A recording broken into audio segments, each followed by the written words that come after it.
It's the 31st day of January 2022. I'm Dana Durnford. Welcome back. You can call in at 709-589-4406. 709-589-4406. We got a big poll for everybody tonight. Should nuclear scientists work at Fukushima nuclear meltdowns at least once in the next 100 years? Wow, you can see a nuclear scientist came by and voted down, said, no, I don't want to work at Fukushima. That only a nuclear scientist would do something like that. So we had a bona fide nuclear scientist on our site tonight who just taught us how dangerous it is at Fukushima. Here's your atoms for peace. You're like atoms for peace. Do you know the A-10 Warthog only shoots dirty bombs? That's it. Dirty bombs into brown people's countries. They're not going to use depleted uranium on Canadians. Well, they will now. Japan's been doing it for 11 years. Don't eat stuff from Fukushima. It gives you diarrhea and cancer and heart problems and liver problems and everything else.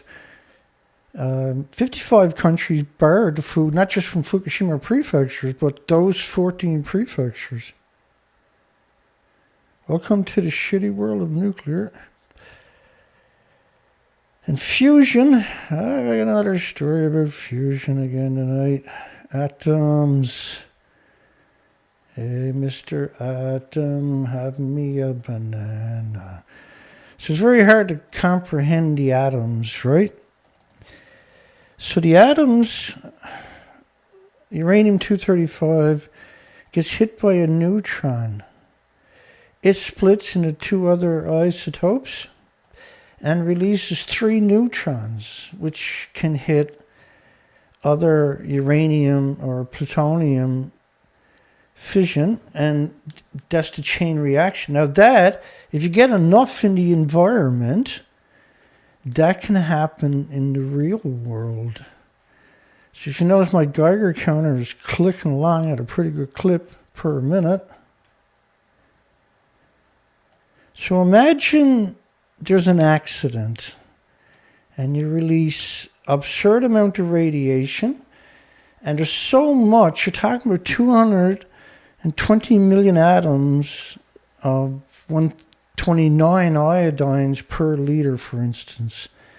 Well, that's enough to cause a chain reaction where it's not like a nuclear meltdown type chain reaction, but it's still enough neutrons to create more atoms. So that's a plume from a nuclear meltdown. Think of it that way. It's a plume from a nuclear meltdown with all these atoms pulsing energy every second. And this is what nuclear waste also does. It's splitting the atom. It's perpetually producing atoms, and if they're getting hit with neutrons, then they start splitting atoms in the environment, not in the reactor, just in the reactor, but actually in the environment. And you have this chain effect that runs away, and you call it global warming. It's been going on for 75 years. And the problem with nuclear waste that nobody seems to have a conversation about is it's still splitting atoms and producing neutrons to split more atoms. There's nothing more urgent on this planet than stopping this destructive creature. Now, this is only a 20-day model of Fukushima's radioactive fallout. Imagine if the model ran for another 10, 20 days, the rest of the planet disappears in radioactive fallout. from a stupid power plant. We are in real trouble. We have to. So you split the atom, you end up with a barium and a krypton, and you have 3 neutrons. They can go looking for uranium-235, and each one of them hits uranium-235.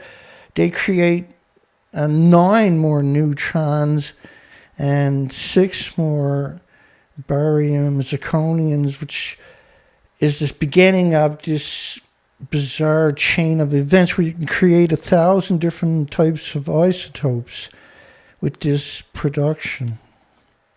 And that's what nuclear fuel pools are doing all day. And this is why I have a poll tonight. Should nuclear scientists go to the Fukushima nuclear meltdown? I know what you're saying, Dana. That's crazy. We still got lots of homeless people on the planet. Okay, all right. Let's roll, baby. Let's roll. Nuclear Waste Management Organization is a Canadian subsidiary of the nuclear power plants in Canada. They're in charge of getting rid of their own waste, the most toxic stuff in human history. That the stuff comes out of the reactors are 1 billion times more toxic than industrial poison. Wrap your mind around that. 1 billion times more toxic because it pulses energy every second. Local opposition to waste storage site here in Canada tests the government. What? Opposition, and the government's like, oh my God, somebody's opposing what we're doing? Well, let's say we can't do anything. We got no guts. That was bred out of us by our parents and great-grandparents a long time ago so we can work for the government. Local opposition to waste storage site tests the government's resolve. That's why it'll take them 1,000 years to figure out what everybody knows they're supposed to do already. After more than a decade and evaluating 22 different sites across Canada, and look at the picture, farmland, prime farmland. Prime farmland. And they love farmland, don't they? Hey, it's a nuclear power plant. Where do you put it? Well, where's the farms, huh? So the first thing for a nuclear power plant is it's got to find where all the farmers are hanging out, the sheep, and then they can build a nuclear power plant there because that makes perfect sense. Don't it? So that's a new power plant in the United Kingdom. They're going to put it right in prime farmland and water. So Stop Sizewell C needs to warn people about the farmland, and that'll wait. They start doing that. They start saying, "Hey, what are you doing? Putting a nuclear power plant in farmland for?" Right? Because that's what they do. See, nuclear dump in farmland. No, it's not the Twilight Zone. It's the nuclear industry. This is the norm for 75 years. And now that somebody's looking at them, I get 18 people on my show that I've been doing for a year. Because, hey, the truth is terrifying even to them. So much for the Nuclear Waste Management Organization's claim this is a community-driven process. Because what the Nuclear Waste Corporation's first criteria, for some bizarre reason, is they have to find a community willing to take the nuclear waste. Because, got to go in a community. Oh, it's got to be farmer community, which they bought 1,500 acres of, prime farmland. And they want everybody to keep farming while they're bringing the nuclear waste there for the next 40 years if they select it, because everything is vented. They're demonic. They're demonic. Like, 50, 60 years ago, it was just a bad model.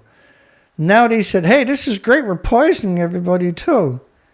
They're like, we're never going to give up that routine. And they can poison you. You can imagine how many people are eating from all those firms each year. So much for Nuclear Waste Management Organization has shut out the community all of a sudden.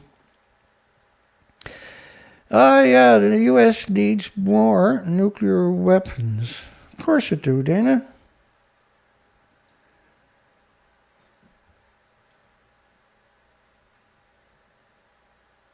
Yeah, see you tomorrow, Dana Nasana. Have a nice night. So how many suicide bombers does it take to equal one of those jet fighters? How many of these people who are so desperate to blow themselves up does it take to equal these people who happily blow you up and everybody? You know, how many suicide bombers does it take to equal an aircraft carrier? The United States should pursue a missile defense system to protect against limited Chinese and Russian strikes on American soil, especially those designed to cripple American power projection capabilities necessary to defend allies.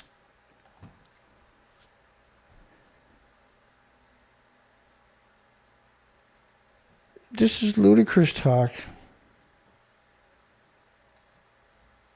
Because China and Russia's going to invade shitty America, polluted America. U.S. stockpile size, no offense to Americans, of course. U.S. stockpile size will be not if Beijing and Moscow believe they easily can shock Washington into submission with homeland strikes. So, if that was true, then why ain't Russia hitting inferior countries right now with nuclear weapons? Or why isn't Pakistan trying to take over neighboring countries with a weak defense system with a few nuclear bombs? Well, see, because this is, they're basically talking about how Japan got nuked and then gave up their sovereignty in many ways, which is true, right? But this is we live in a different age where that's not going to happen, particularly with these big. First off, if Walmart has a fight with America, which is what China is, right? China's Walmart. Everything in Walmart is from China. So China, which is 9,000 major, huge, super depots. And I'm actually on a terrorist watch list with Walmart. They won't take my credit cards or nothing. A nuclear power station, and people there told me, gee, I don't understand that. I've never seen that before. And I said, well, you're not Dana Durnford. I have. A nuclear power station produces electricity continuously and in large quantities without emitting, and they always use this, without emitting greenhouse gases, Dana, since 2015, right? Since the Paris Accord, we've been stuck with that narrative. It's absolutely torture, by the way. Oh, and I forgot the headline of that story, didn't I? Hang on. I meant to dig that up because I was checking earlier.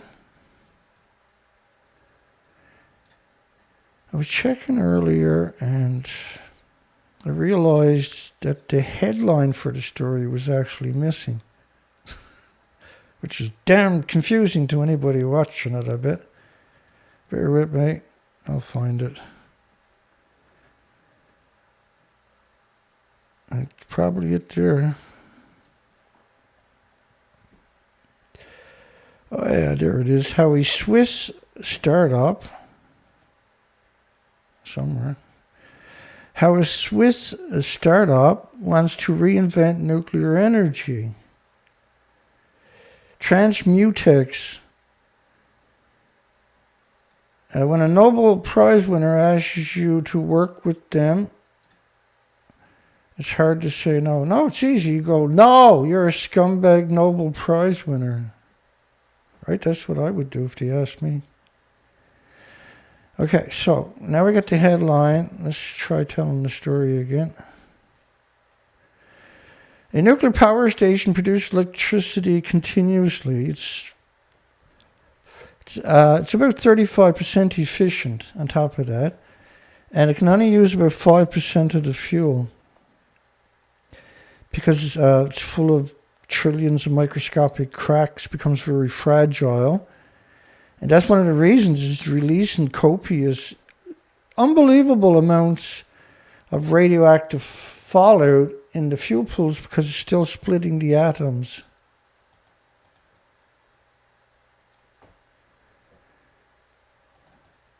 However, it generates radioactive waste, and waste is where it's still splitting the atom. Invisible snowstorms coming from 400 nuclear power plants sites. Each reactor building has 2 fuel pools at least, which hold decades of reactor cores that are still splitting the atom. So instead of splitting the atom is how you boil water, but it takes 2 million atoms, and the head of a needle, you still can't see it. But that's 2 million cancers if you distribute that out. So how many atoms are being produced to boil the water? And then after 14, 16 months, the fuel is taken out of a containment, put into a fuel pool with no containment. And the genocide, ecocide, and omnicide is in full mode forever, for millions of years. Including Switzerland, do not yet know where to store permanently. So that's really interesting, where the greatest, smartest, brightest, most wealthiest inbreeds still can't figure out what to do with little old nuclear waste. And they admit this is a giant problem. A thorium reactor could also be powered by nuclear waste.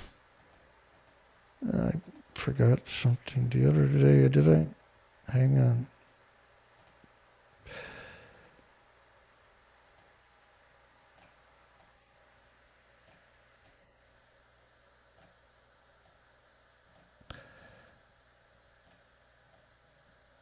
I usually don't mess with this equipment when I'm working, but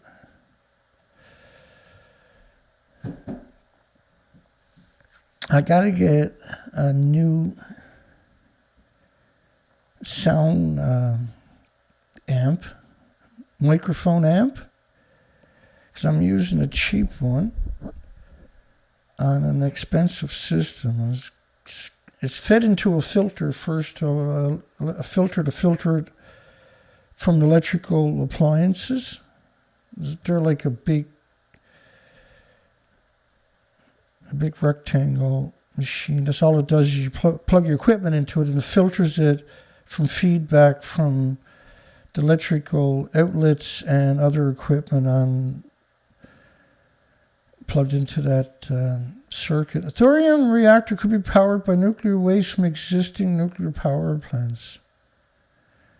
Thorium reactor. This is twice now in less than 3 or 4 shows we talked about thorium reactors, isn't it? The flow of the ultra-fast particles makes it possible to burn, not thorium, burn the nuclear waste. Right? Get what happened there? So they bring you into the story, and I skip past the first bunch of paragraphs because they're talking about this fabled thorium that has never worked for any country. Then they get to the meat and potatoes where they talk about reactors could also be powered by nuclear waste, mixed oxide fuel. It's disgusting. And very, very, very slick. And they call that transmutate, but that's simply not true what they're talking. It's meant to lull you into complacency. Some of the short-lived radioactive waste, short-lived, could also be transformed into stable elements, and this could solve the problem of the accumulation and storage of highly radioactive waste. The highly radioactive waste is the plutonium and the curium, for instance, and the uraniums that are very, very dangerous. For curium isotopes, you need lead shielding 20 times thicker than you do for plutonium. And plutonium killed all the animals in all the studies. Some of the short, so they're very deceptive. We've been at this for so many years. I would be shocked if they weren't doing this. Argonne National Laboratory, one of the most important nuclear research laboratories, Argonne, most important, is working on thorium fuel. Argonne National Laboratory is the only spot in Canada and United States where they're making mixed oxide fuel, nuclear waste, right? Where they're reclaiming uranium, plutonium, hot particles from nuclear waste. And that's a most polluting thing imaginable, that process. And so currently, Argonne National Laboratory is playing around with the mixed oxide fuel, but they're not allowed to ship it off-site. But, I mean, if they want to ship it off-site, I'm pretty sure the Department of Energy is not going to give them a hard time. And nuclear regulatory agencies don't even exist. They're a captured agency. And that was meant to be that way from the get-go, by the way. There is no regulatory agencies. We're about the closest you're going to get to a regulatory agency, but we don't have any power per se. The truth is powerful, and that's what we do here. A real conversation, which is bizarre because what I do is I spend all day looking for someone like me, and along the way I find all these lies, and so we call them under lies. A thorium reactor could also be powered by nuclear waste. Hang on.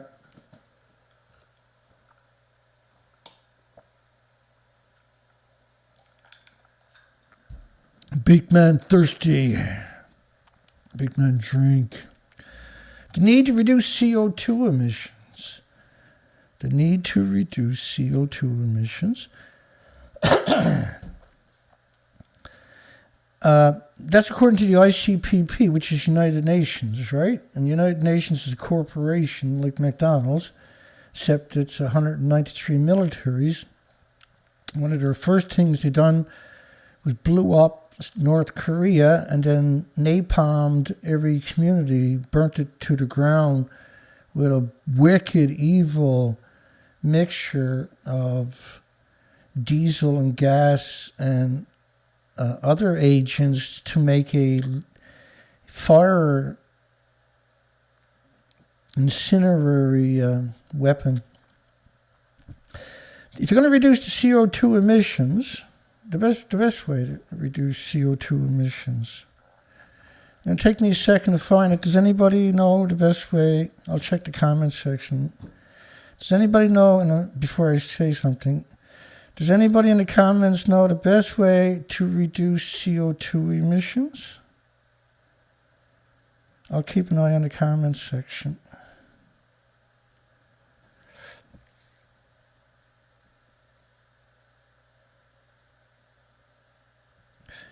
Okay, what was it? Oh, yeah. What is, and because there's about a 15-second delay in the comments to what I'm saying. Okay, I'll find it for you very quick here in a second. That's the quickest, easiest, smartest way to get CO2 emissions out of the air.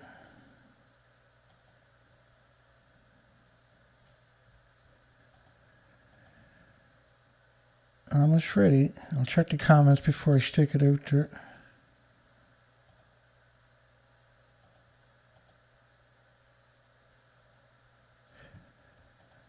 And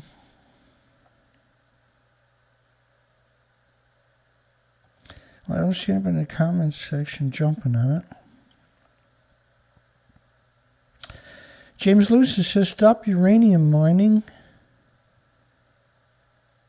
I'll just give it another few seconds, see if anybody else puts anything there before I says something. The quickest way to reduce CO2 emissions, and it's a little tricky for people.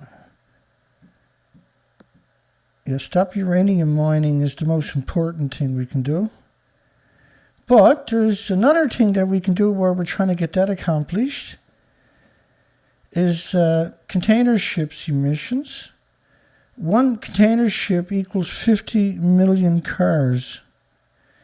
And 15 of those ships produces more pollution than the 750,000 cars and trucks on the planet. I'm sorry, 760 million cars and trucks. There's a few more now, probably 800 million. For its part, the Swiss Energy Club, pro-nuclear organization, aka lobbying group, is considering the launch of a popular initiative entitled Stop the Blackouts. Like, if nuclear didn't sabotage renewables and geothermal and tidal energies, we would already have the problem solved. Nuclear keeps sabotaging any other energy source and demonizing everything so they can be the only one that exists. And they're a gobblish industry because they lie so much. Stop the blackout to force a nationwide vote on the issue. And right, they want the people who don't know nothing about nuclear to make the decision, and they control the media and the universities. So who's going to win? See, they are, right. And this is the game they've been playing. It's a game to them. They're completely disconnected from all reality. It's the only industry where we see that. However, they point out that it may take some 20 years before a new type of nuclear power station can be connected to the grid. 20 years is a fantasy, by the way. More critically, a number of former heads of nuclear energy regulators and safety authorities in US, UK, France, and Germany argue nuclear power should not be seen as a solution to the climate crisis. And that nuclear power, including next-generation nuclear power, that doesn't exist, by the way, is neither clean, safe, nor smart, with a potential to cause significant damage. And they're not even articulating that when that would be their strongest argument. It's an important project, and if we succeed, we'll make a fortune, says the scumbag. North Korea confirms test of missile capable of striking Guam. Can you imagine North Korea launching a missile? Can you imagine how many nuclear weapons would be launched back at them? No, they got to have nuclear to keep the savages away. I hate nuclear with a passion, don't get me wrong. But imagine your country gets invaded by United Nations and kills millions of you. They wound 10 million of you, traumatize everything else, burn down every village in your country, have land, sea, and air embargoes for over 60 years. And you have the ability to develop nuclear. What are you going to do? Try to keep them at bay. Let's take United Nations, bring them down to Fukushima. They'll tear your eyes out trying to get away from there. They'll literally crack your head open with a rock if you try to do it to them. What Germany's effort to leave coal behind can teach the US. This is the sad thing about these type of shows, presentations that we're doing. We're covering the nuclear cycle. And so everything that comes, we're going to aggregate it and we'll pick the best we can because you can't cover it all. Because the show I'm going to do tonight, there's still 120 stories left over from the last 24 hours that I can't get to. And I've been resisting, even though I'm starting to do it a little bit, but I'm resisting where I just screen capture the headline, right? And then just go story after story that way. At least that way I mention it and had 10-second input on it, show the negativity of the lies. And it's probably what I'm going to end up being forced to do. But just trying to read through a single story from the nuclear industry, it's like, oh crap, another lie. Oh Jesus, another lie. My goodness, not another lie. Ah, gee, another lie. I'm never going to get through the show tonight. And all day it's like, another lie, another lie, another lie, another lie, another lie. Every friggin' story, paragraph to paragraph, is guaranteed going to be a lie. And a lot of the lies, the German coal exit had assumed outside symbolic importance. The German coal exit, because Germany walked away from the coal, they say. Because coal, you can't use coal. You can use anything but coal, Dana. Especially nuclear power, Dana. I'd rather use coal. I like coal. Coal's awesome. Don't put the coal in your community. Coal don't make plumes that covers the whole planet. Or even close to it. Coal emissions, gas emissions, oil emissions don't do this. There's Fukushima done that. An invisible plume that pulses energy every second at 186,000 miles per second. It was enough to boil water to power 1 million homes, and when you got enough of it finally released into the atmosphere, it's enough to heat a planet. And that's exactly what we're seeing. Desperately needs to reduce carbon emissions. Why does Germany desperately need to reduce carbon emissions? Well, it is reducing carbon emissions, it's getting rid of nuclear. The Intergovernmental Panel on Climate Change, just this corporation known as United Nations. And every country on the planet now got to kiss the ring of United Nations subsidiary companies.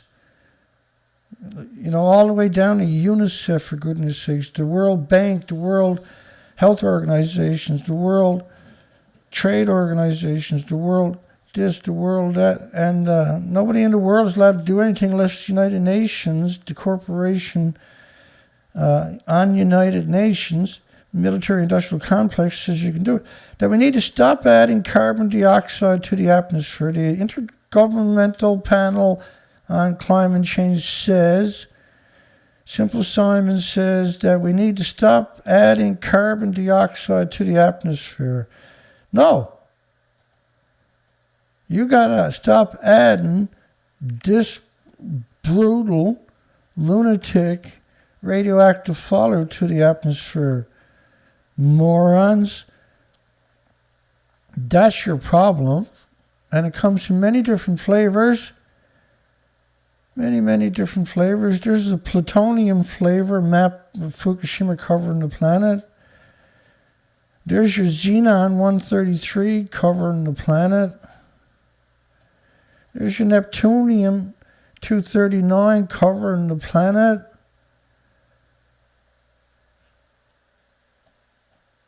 One of my favorites from Francis, your cesium plume.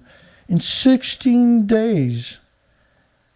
In 16 days, your cesium plume covered the entire planet. Do you really think, to the nuclear industry, like this is the Pacific Ocean, this is America, Canada, Iceland, Greenland, Europe, the Atlantic Ocean.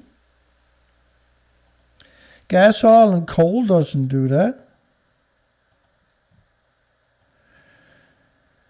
And so if it just stopped right there, it's still terrifying, right? But it doesn't actually stop there, see? It continued to come out, is what I mean by that. And they're hitting each other and still splitting the atom far away from the nuclear reactor. I'll break through one of these days, everybody. Well, the regulars get know what I'm talking about. So this fable of 1.5 degrees Celsius, we surpassed that about 3 years after Fukushima melted down, for goodness sakes. Korea joins the RCEP, a light but significant trade agreement. Tomorrow, our time. Today, their time. South Korea,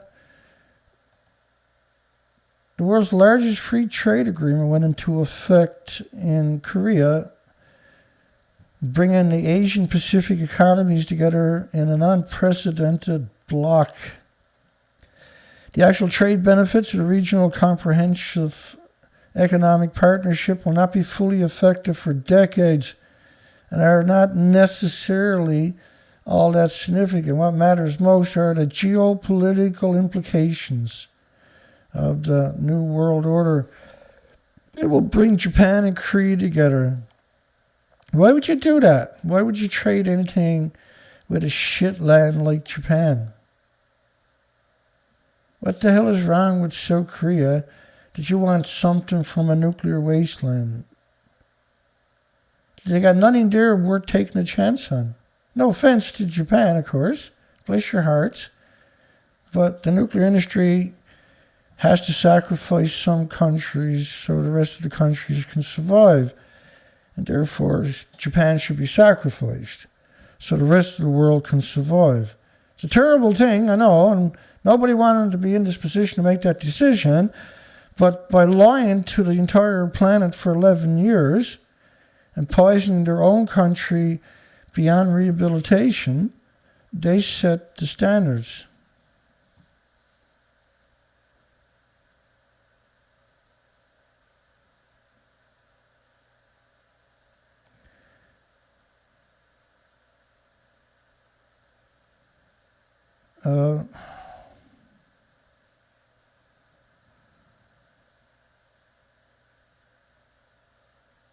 Somebody says that there's only one isotope reading over 200 meters. I don't know, who knows? The radiation, all radiation goes into the upper atmosphere too. Took 8 years of negotiation, was effective January the 1st, with Korea formally agreeing to the deal on February the 1st. Total of 15 countries have signed on: Korea, China, Japan, 10 Asian countries, Australia, and New Zealand. And New Zealand started importing food from Fukushima in 2012. Canada done it June the 14th, 93 days after the nuclear meltdown started. Canada hates their citizens. Canada's an idiot to import food for 11 years straight when nobody else would, which meant Japan was going to ship as much as it could to Canada, which is why we see this coronavirus. Coronavirus is the cover story for radiation sickness. Korea is to do the same for Japan. 2.3 billion people, 1/3 of the world's population, will be legally poisoned by Japan soon, by the looks of it. Speak truth to power. A nuclear ban has to go. Truth to power. Adam Crichton. Now, he's not smart enough to write the article. Nuclear industry wrote the article. He put his name on it.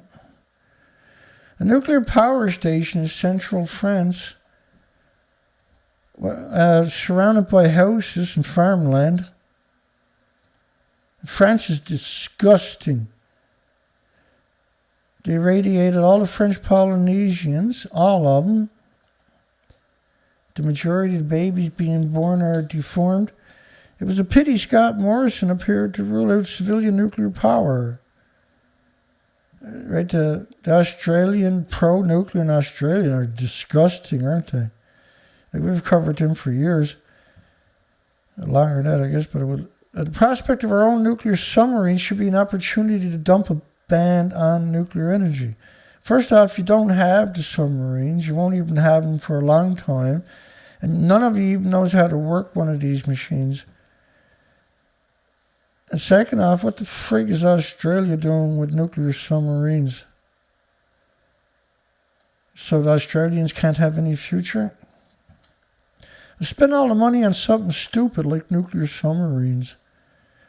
Just looking, like, really, what's Australia doing with a nuclear submarine besides bankrupting the country?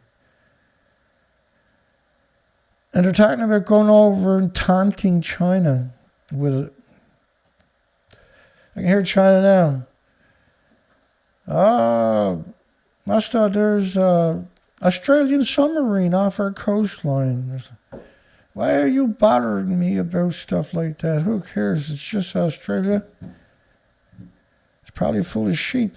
For all the hype and billions of dollars poured into solar wind energy power, they still produce less than 5% of the world's energy. While oil, gas, and coal make up 80%. In 2026, the estimated renewables, this International Energy Agency estimates, in 2026, renewables will be around 4,800 gigawatts. That's equal to 5,500 nuclear power plants worth of renewables. And that's more energy than all the nuclear and fossil fuels combined by 2026. And 2021, there was 333 nuclear power plants where the renewables came online. And if you use compressed air storage, you dig big mine shafts and compressed air, low pressure into that, which is enough. You can store weeks of energy in a system like that.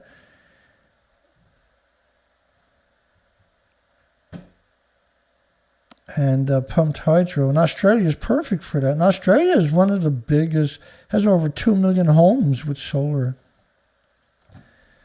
The climate conference in Glasgow, it was a 13-day conference, right? If that's what you want to call it.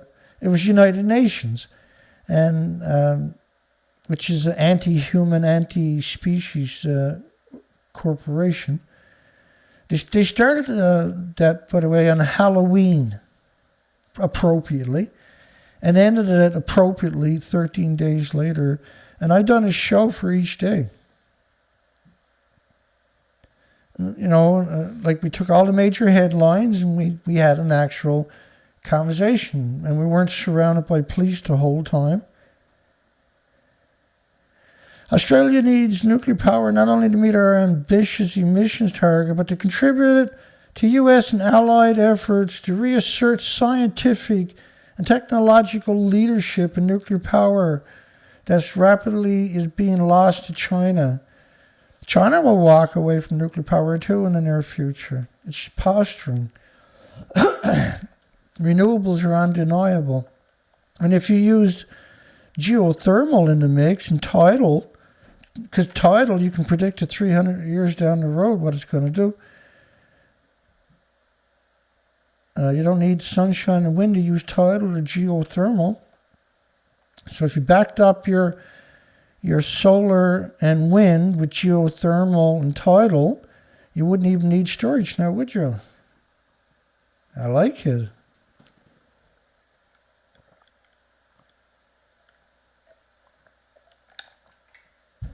I apologize. Glutton on the microphone. So that's true though, isn't it? So here's how you do it. I got it. Let me hit the record while I'm doing it. Hang on. I'll get it right. I got it. I just figured it out. Look at that. I figured it out, baby. Here we go. Let me bring it in. Okay, so you got pumped hydro. This is the hardest part. You got to figure out how to pump water up a hill. I don't know. We might be able to get nuclear scientists, might be able to figure it out. They're not at Fukushima. They might give them something to do. Started up pump for compressed air wind storage. So you dig tunnels and you compress your extra energy down there. Hang with me now. I missed it. Okay, so pumped hydro can deliver 100%. And there's 500,000 places on the planet identified as natural spots to pump water up a hill. But we don't know how to pump water up a hill. We might never know, so that's hanging us up. The other one is compressed air wind storage. So you can do it with solar compressed air storage too, if you wanted to, or whatever. So you dig big mine shaft and you compress 120 psi air down in that, and you use a little bit of gas to heat the air when it's coming out, back out, and that makes it expand dramatically. And so you get a lot more volume this way, right? Now you back that up with tidal power, because that's predictable. Tide goes one way for 6 hours, the other way for 6 hours, and you back it up with geothermal. So you have wind and solar with pumped hydro and compressed air storage, and that's backed up with geothermal and tidal energy. Score! You don't need batteries, and it probably won't break down for the first 100 years.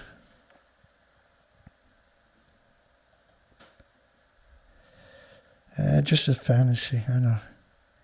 Australia should develop the expertise to build nuclear power stations for poorer countries because they're not miserable enough. Let's bring them a nuclear power plant.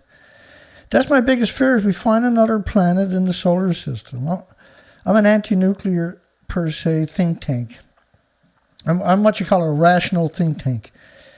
And I advocate no nuclear in space because it's not natural. The elements from nuclear don't come from the sun or the solar system. They're called man-made, anthropogenic, because they're unique to the despicable nuclear industry.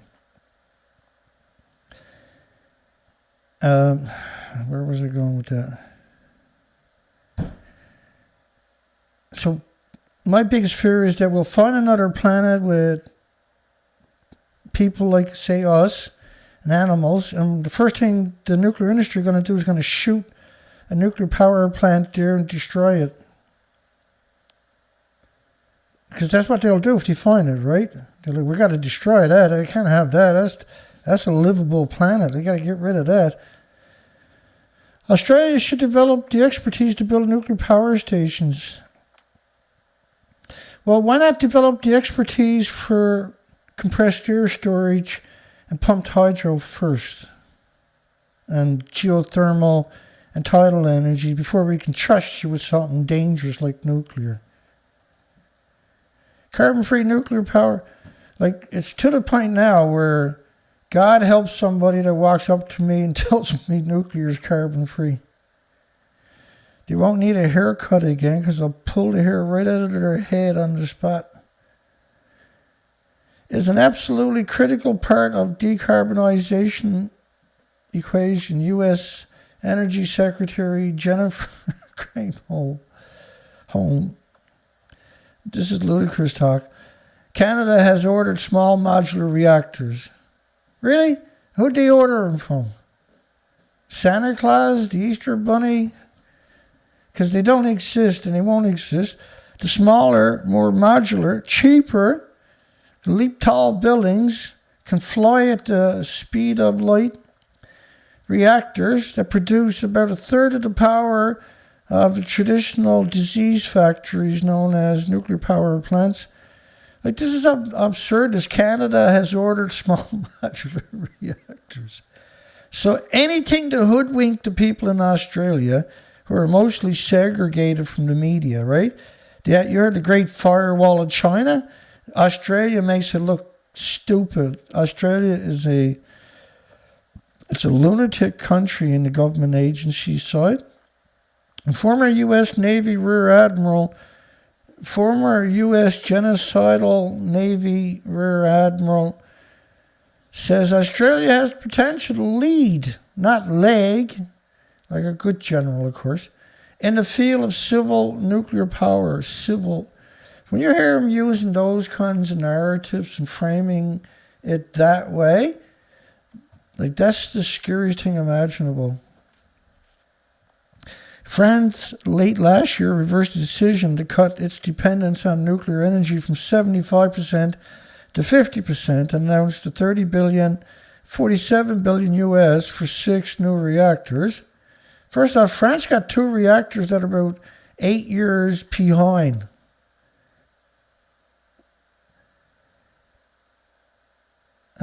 Second off, why did France wait until the reactors are brittle before they decide that they need new reactors? If they really felt they needed new reactors, they would have walked into that 20 years ago. And because it's the government who built the reactors in the first place, they become complacent and they can't seem to build another reactor. This is posturing because the government hired, in France in particular, most of the employees at the nuclear power plants in France are government's agencies' kids. Like the inbreeding, and that's the generation that's working those jobs, very high-paying jobs. They bring in experts from around the world to do the real work, but the French have a lot of children coasting and working for, employed by the nuclear industry, but not physically working. Nuclear energy can complement solar, wind, and geothermal. Nuclear energy can complement. Well, actually, pumped water and compressed air storage can complement solar, wind, and geothermal. There is no room. Nuclear has to go. Nuclear has no right to exist. Its entire legacy is predicated upon lies and misrepresentations and deceptions and evilness. Germany's decision to phase out its nuclear reactors look increasingly foolish. Of course, it's not at all. Look, they wouldn't get rid of it if they couldn't get rid of it. They would just keep it, see? Right? And because Germany can't just turn off the power and, well, that's too bad. We got to get rid of it. But we got no power. That's too friggin' bad. That's your problem. No, everything was replaced. Otherwise, they can't turn the reactor off. But they don't want to talk about it, right? It should be obvious nuclear is no longer toxic for other democracies, which are not in the Bill of Rights or the Magna Cartas or constitutions, by the way, the word democracies. Yet Australia, alone among G20 nations, and Australia of every country should know better, Australia has the highest cancer rate per 100,000 worldwide. And they have that rate because of nuclear, because of what the United Kingdom, the Great Britain, had done to the Australians. First off, they set off over 700 dirty bombs across Australia, where they wrapped uranium fission products, plutonium, in conventional explosives and detonated it. It's still contaminated today, and it will be for hundreds of thousands of years. And the most bizarre facet of that was the United Kingdom went all the way to Australia, to Montebello, Maralinga, and a few other places, Christmas Island, and they waited for the wind to blow across Australia before they set off their nuclear weapons. I know it sounds incredible, but that's exactly what happened. How can a country oppose nuclear energy for moral reasons, yet export uranium, which is true? So why are you exporting uranium, you scumbags? Stop exporting uranium, you despicable monsters. And rely on nuclear energy to power a future fleet of submarines. Well, first off, that was just a decision they made recently, out of the blue, and pissed France off, by the way, didn't it? Death from air pollutions and accidents from power generated by fossil fuel dwarfed those from nuclear power.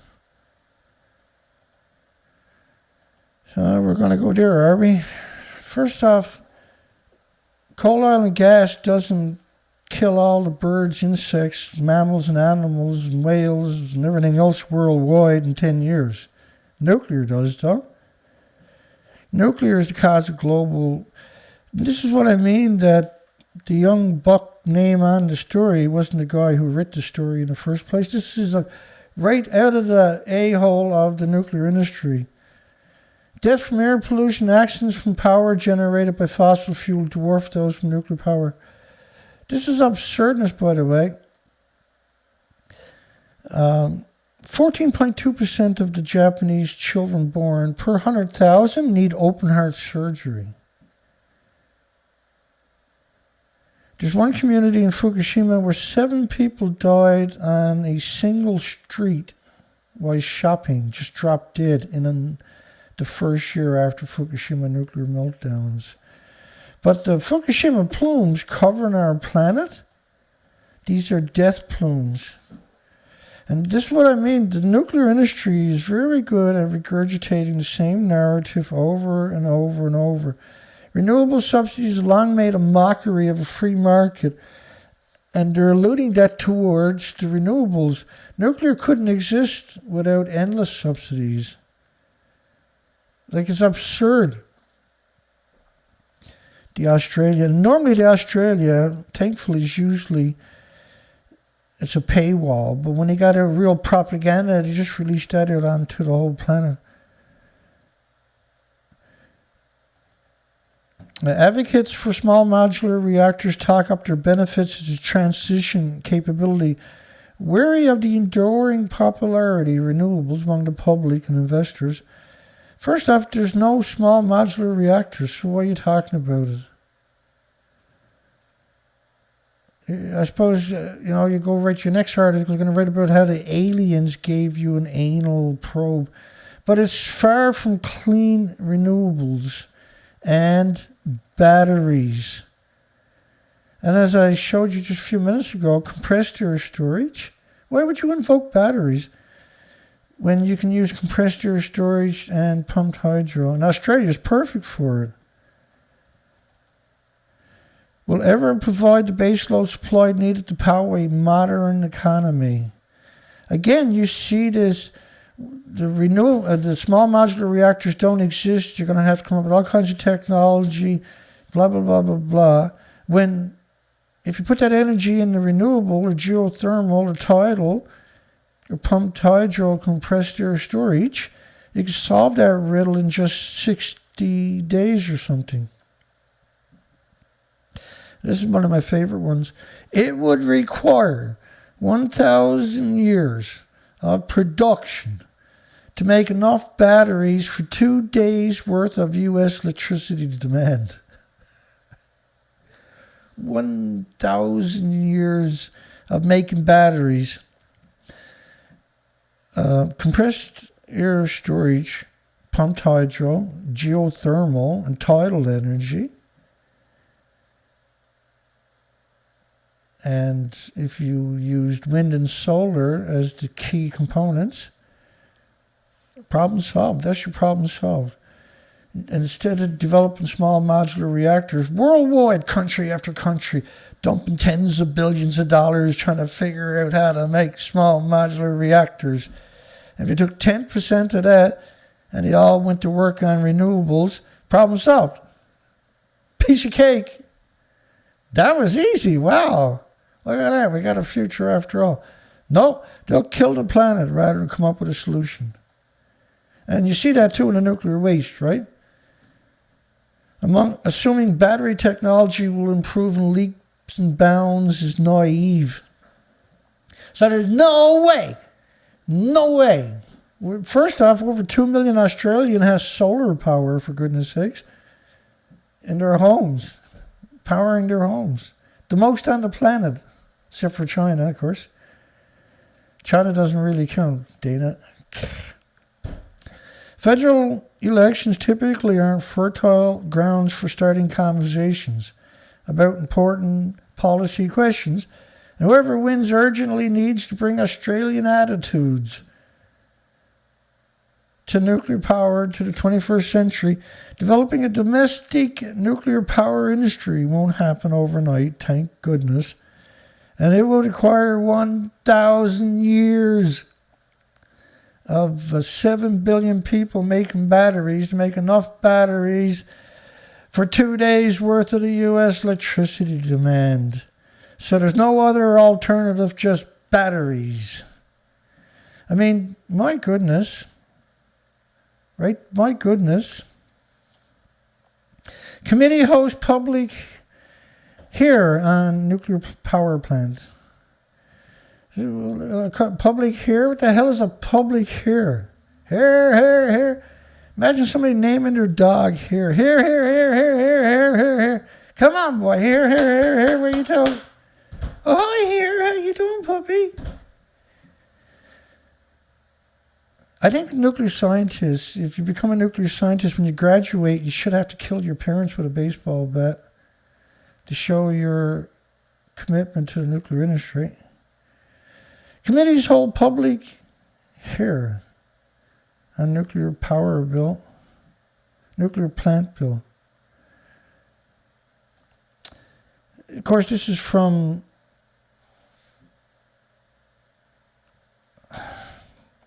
in West Virginia, with lawmakers on the cusp of removing a more than 25-year-old ban on nuclear energy in West Virginia, members of the House of Delegates received input from the public, the pro-nuclear public.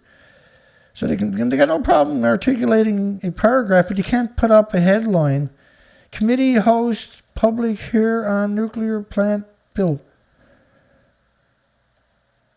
What they're trying to say is that the House Government Organization Committee held a public hearing, which you can't go to because of the coronavirus, chambers Friday morning on Senate Bill 4, repealing sections of the state code banning the construction of disease factories known as nuclear power plants in West Virginia.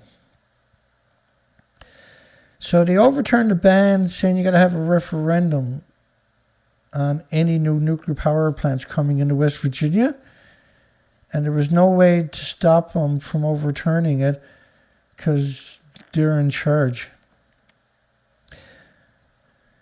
So SB 4 passed the Senate Tuesday, 24-7, and the House version of the same bill, House Bill 288-2, made it through the House of Energy Manufacturing Committee and House Government Organization Committee over the last 7 days.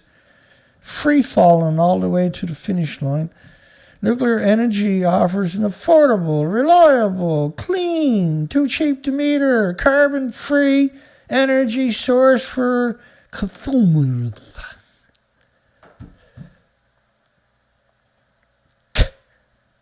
And I got a hairball in my throat here. The bill is an important step in removing barriers as evolving technology brings more opportunities to West Virginia. So how many opportunities would you get if you brought in pumped hydro and compressed air and solar power and geothermal and wind? You got opportunities for the nuclear dumps, basically, at the Waste Isolation Pilot Project. And Brian Dayton, Vice President of Policy Advocacies for the West Virginia Chambers of Commerce.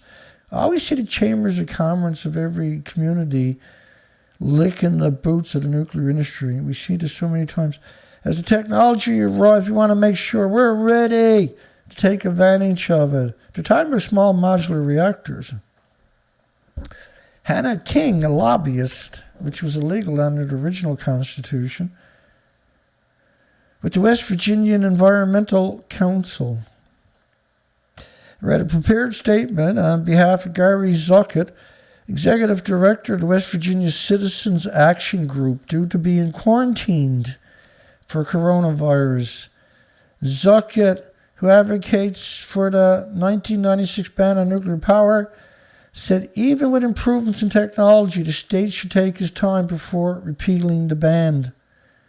Yeah, it took thousands of people to get the ban, and it took a couple of scumbags to overturn it. New nuclear power plants also come under the authority of the US Nuclear Regulatory Commission. There is no regulatory commission. It's the nuclear industry. It's a captured regulator. It's 100% captured. 100,000% captured and seeded with only the pro-nuclear. Right from the get-go, right from the inception. Controlled opposition. Despite a partial meltdown at the 3 Mile Island. Ooh. You said 3 Mile Island. It's always that way.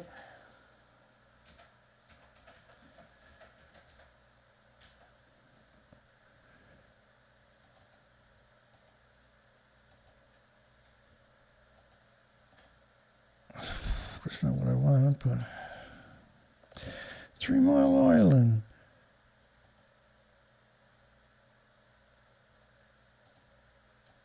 Three Mile Island.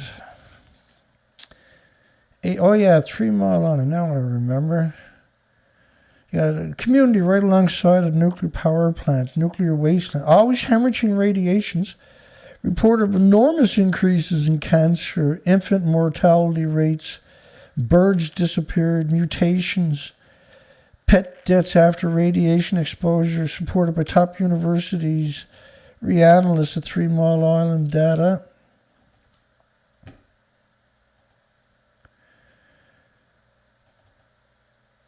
Let me try this again.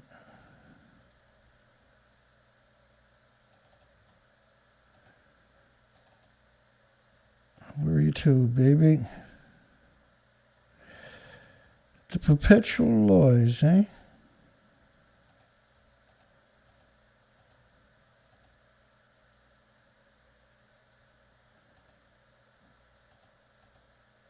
We'll get there. Hang on. Oh yeah, here we go.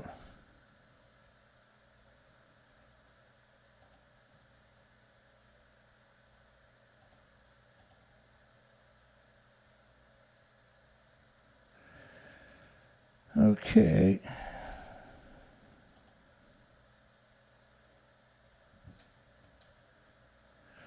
And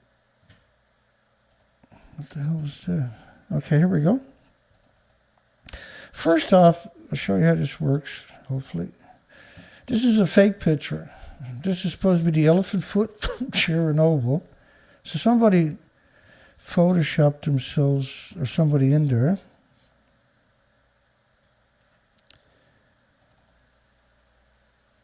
I done the same thing just to articulate, right? Yeah, we got some fuel down here. You want me to bring some up? No, it's okay. Keep it down there, Dana. Okay, so 3 Mile Island. Now, after 3 Mile Island, they boiled off this was Arnie Gunnarsson and Lake Barrett, boiled off 2.3 million gallons of highly radioactive water. And he said release effects on the average person living within 50 miles of 3 Mile Island will be the same amount as watching a year of color television. Just let that sink in for a second. Because that's not how it actually works. But think about the contempt to write that.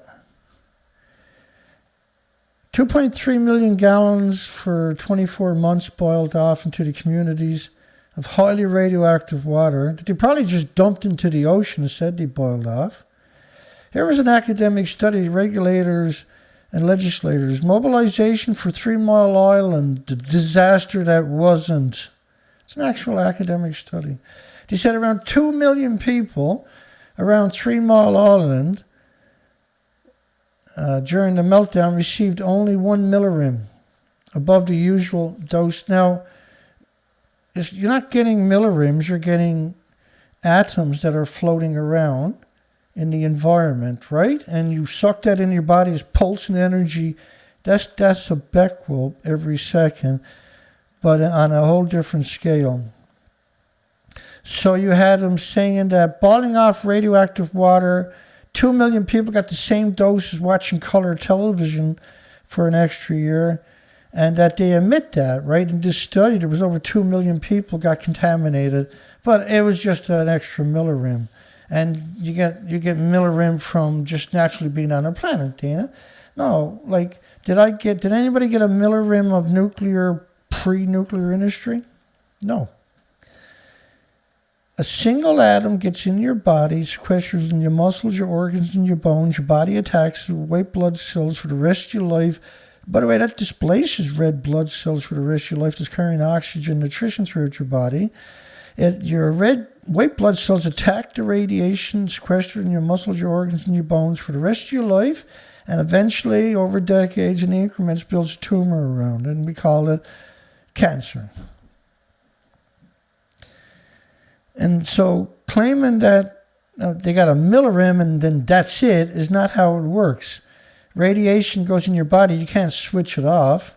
It pulses energy at the speed of light inside your body, destroying your chromosomes and your DNA and your other organs, and you're under siege from each pulse by white blood cells from all the joints in your spleen. See?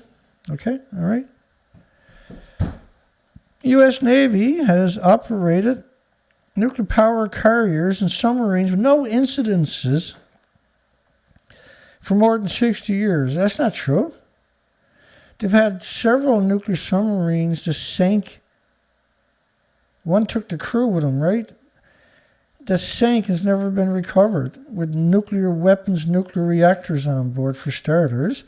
America has also taken the reactor cores from these vessels and taken them out and dumped them directly into the ocean. For 2 decades, they also dumped all the waste to create the fuel for these reactors in the Pacific Ocean and the Atlantic Ocean. You sack of shit lawyers, man. The Radiological Emergency Preparedness Program, overseen by the Federal Emergency Management Agency, provides training and coordination for force responders within a 50-mile radius of a nuclear power plant.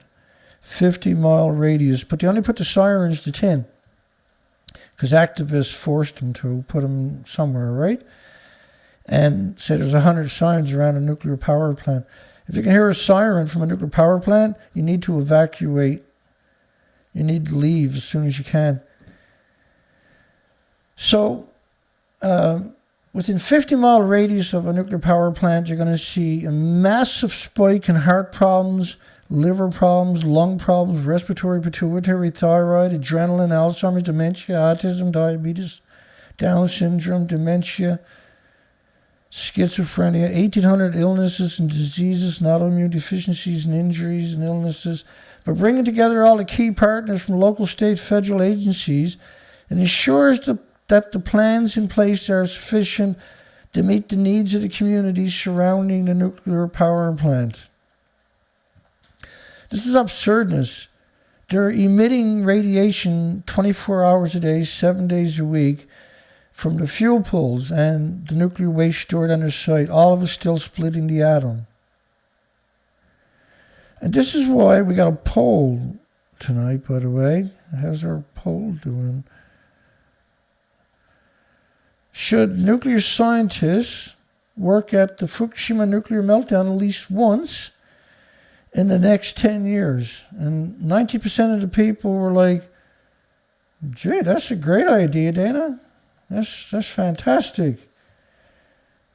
I know, thank you, I appreciate that.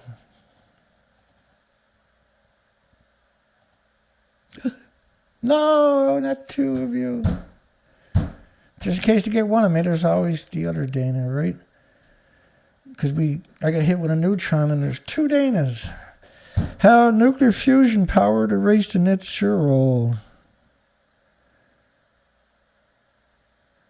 First off, fusion doesn't exist and it can't power the race to net zero. And net zero, by the way, hang on. Who is net zero?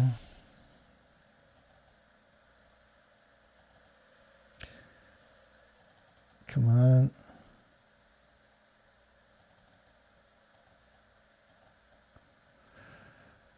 climate alarmist. That's who Net Zero is. Who's Net Zero is Miles Allen, right? Was the physicist behind Net Zero. And the United Nations like, yeah, we're going to run with that. And then they ran with his and the global warming and the carbon footprint, my favorite, of course. How do we get your carbon footprint down, Dana? Gee, I don't know. What do you think? The idea of a personal carbon footprint was popularized by a large, massive, incredible advertising campaign in your media and TVs by the fossil fuel company BP in 2005. And the campaign was intended to divert attention from the fossil fuel industry onto the victims. Scumbags, eh? And then, of course, James Edward Hansen, the father of climate change, where he gave a single congressional testimony. This is a NASA scumbag. He's a scumbag. His testimony, a single testimony, was pivotal, turning point in the history of global climate change, and the official beginning of the global climate change policy debate, which is where we're stuck now, right? How do you get your carbon footprint? Was created by BP. Miles Allen created the Net Zero and your father of global warming.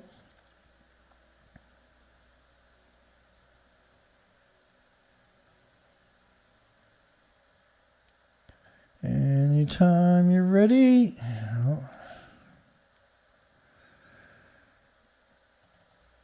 We're supposed to be past that, aren't we? Oh yeah, we're back at Net Zero. The race to Net Zero. The old joke is that nuclear fusion is 30 years away and always will be. In fact,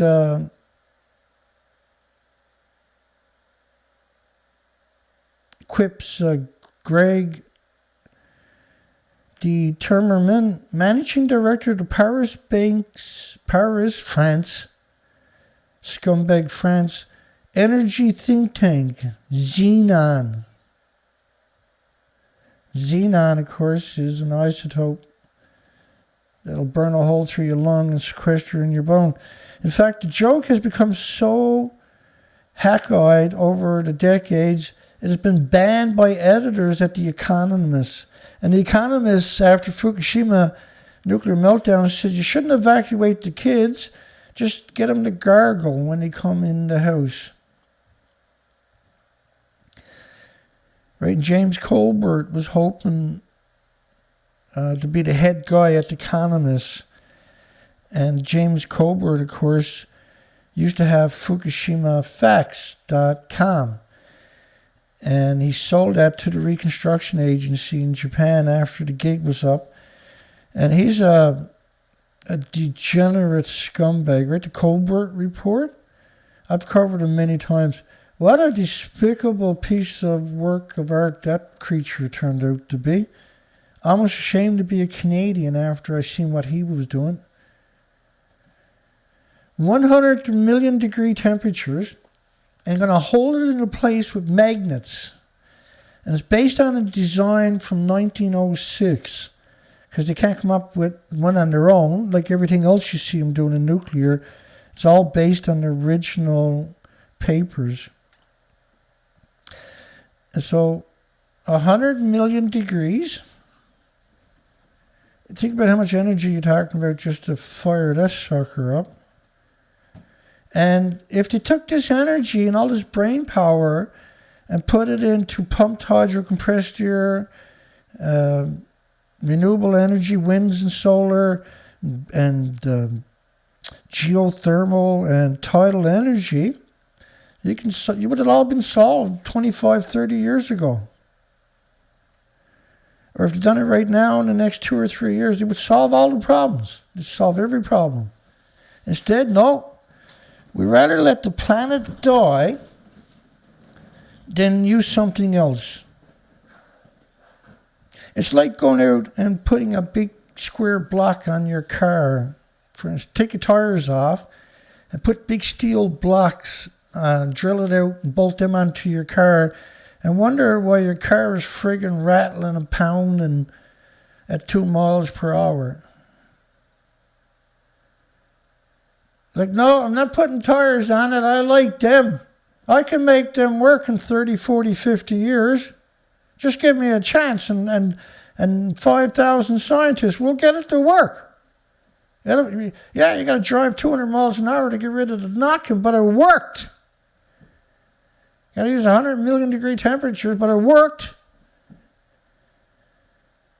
Like, you literally, you're on a planet going through space at 50,000 miles an hour, and the planet, all the best and brightest, sharpest minds are actually idiots. With no backbone, no courage.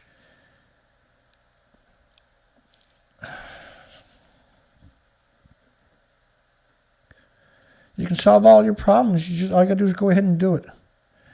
And the world's race to hit net zero, which came out of Paris in 2005, Miles Allen, hit net zero by 2050. There won't be no birds, no insects left on the planet at 2050.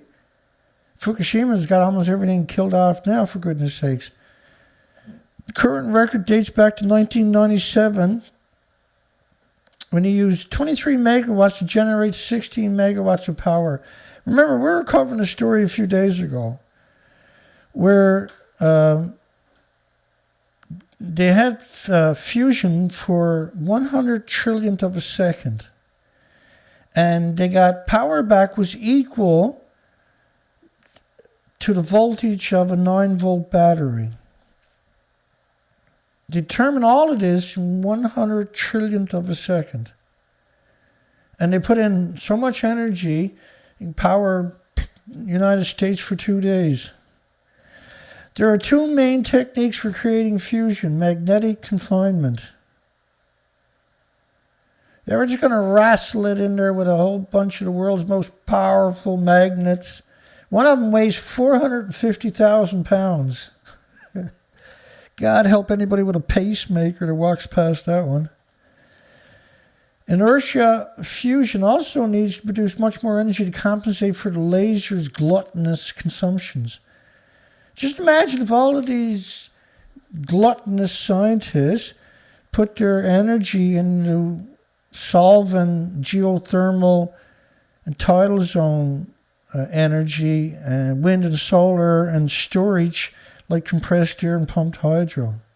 I know what you're saying, Dana. I know people are rolling around on the ground now laughing uncontrollably.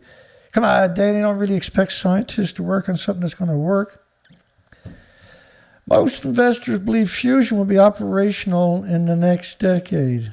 And these are private investors, right? So the industry has convinced the gullible investors to invest in, right, one of the biggest Ponzi scams of all time, fusion.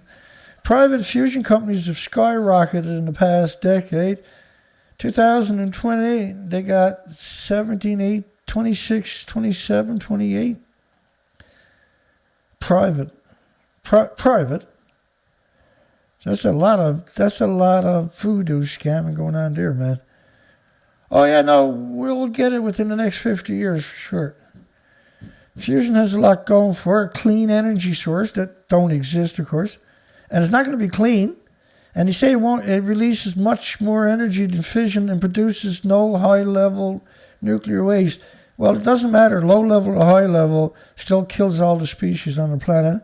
But that's not true what they're saying either. The studies that I've shown here many times contradicts that assertion in every different way possible from many different sources. The fusion reactor cannot produce CO2 emissions. Yeah, and then the emissions that you produced in the 100 years it took you to finally get it to work is more emissions than all the other stuff on the planet combined by the time you get it to work. And you can't build it without precious metals, precious resources, and you can't reuse the material, recycle it, etc., because it's bombarded with neutrons. So the neutron bombardment of the containment is no different than a nuclear meltdown in the toxicity. Or run the risk of a nuclear meltdown. That's simply not true either. You can't make assertions about a technology that don't exist. And you're only saying that because you want investors. Otherwise, you wouldn't even wrote the story in the first place. Fusion can produce energy regardless of wind conditions or hours of sunlight. That's low, man.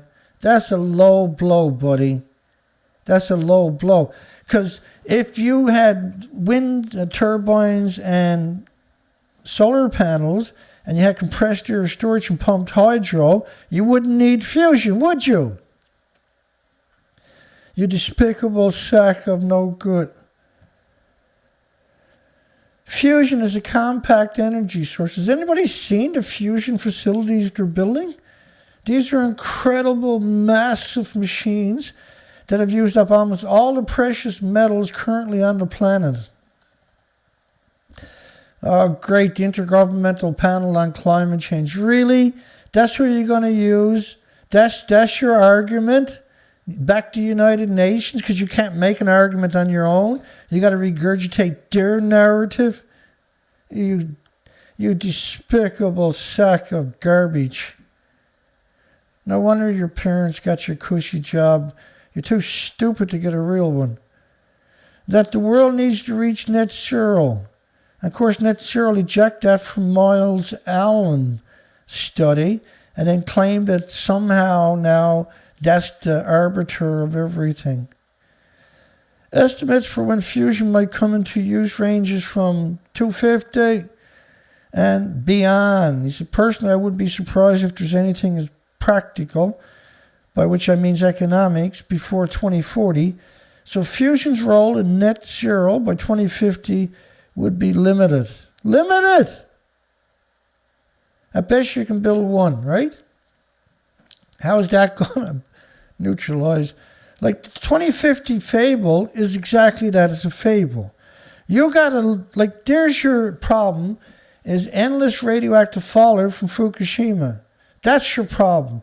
You're net zero. All you got to do, 15 of the biggest container ships on the planet produces more pollution than all the current automotive vehicles on the planet. 15 of the ships do. Because they're burning bunker fuel. They're supposed to stay on a toxic site for thousands of years. And there's 90,000 of these ships any given time on the planet. Just hang on. Hang on, bye-bye. Let me see if I can do the math on that for you. Math. So, there's 90,000 ships. 90,000 ships. Divide that by 15. And then multiply that by 7 billion people worth of automotives for every 15 ships. It's 42 trillion. So 90,000 ships on the planet. If 15 produces more pollution than all the cars, 90,000 produces more pollution than 42 trillion people. Not billion, but trillion people on the planet each day. So if you got rid of that burning bunker fuel in these big ships, which has also changed weather patterns, and you got rid of all the nuclear fallout and the endless nuclear fuel. So all the nuclear reactors have two fuel pools, and they're all hemorrhaging invisible snowstorms of radiation, because each fuel pool is full of decades of reactor cores that are still producing the same atoms as they normally would to boil water for 1 million homes, except they're not under 1,000, 2,000 psi, and they're not at 600 degrees temperatures. But they're still splitting the atom, because that's a trick how they use to boil the water, right, at very high pressures and high temperatures. But it's still splitting the atoms, see? And those atoms are released into the environment, and every day you have this invisible snowstorm of radiation just from the fuel pools. Plus Fukushima is still in super meltdown mode. The world is likely to need fusion beyond 2050 as a source for large-scale power. No, the International Energy Agency clearly says that by 2026, in 5 years or less, there's going to be the equivalent of 5,500 nuclear power plants or the renewables on the planet,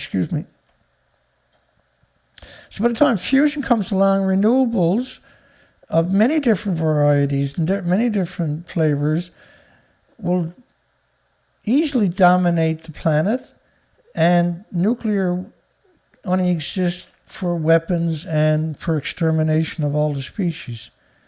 Small fusion receives some significant funding from private investors, often billionaires with plenty of cash.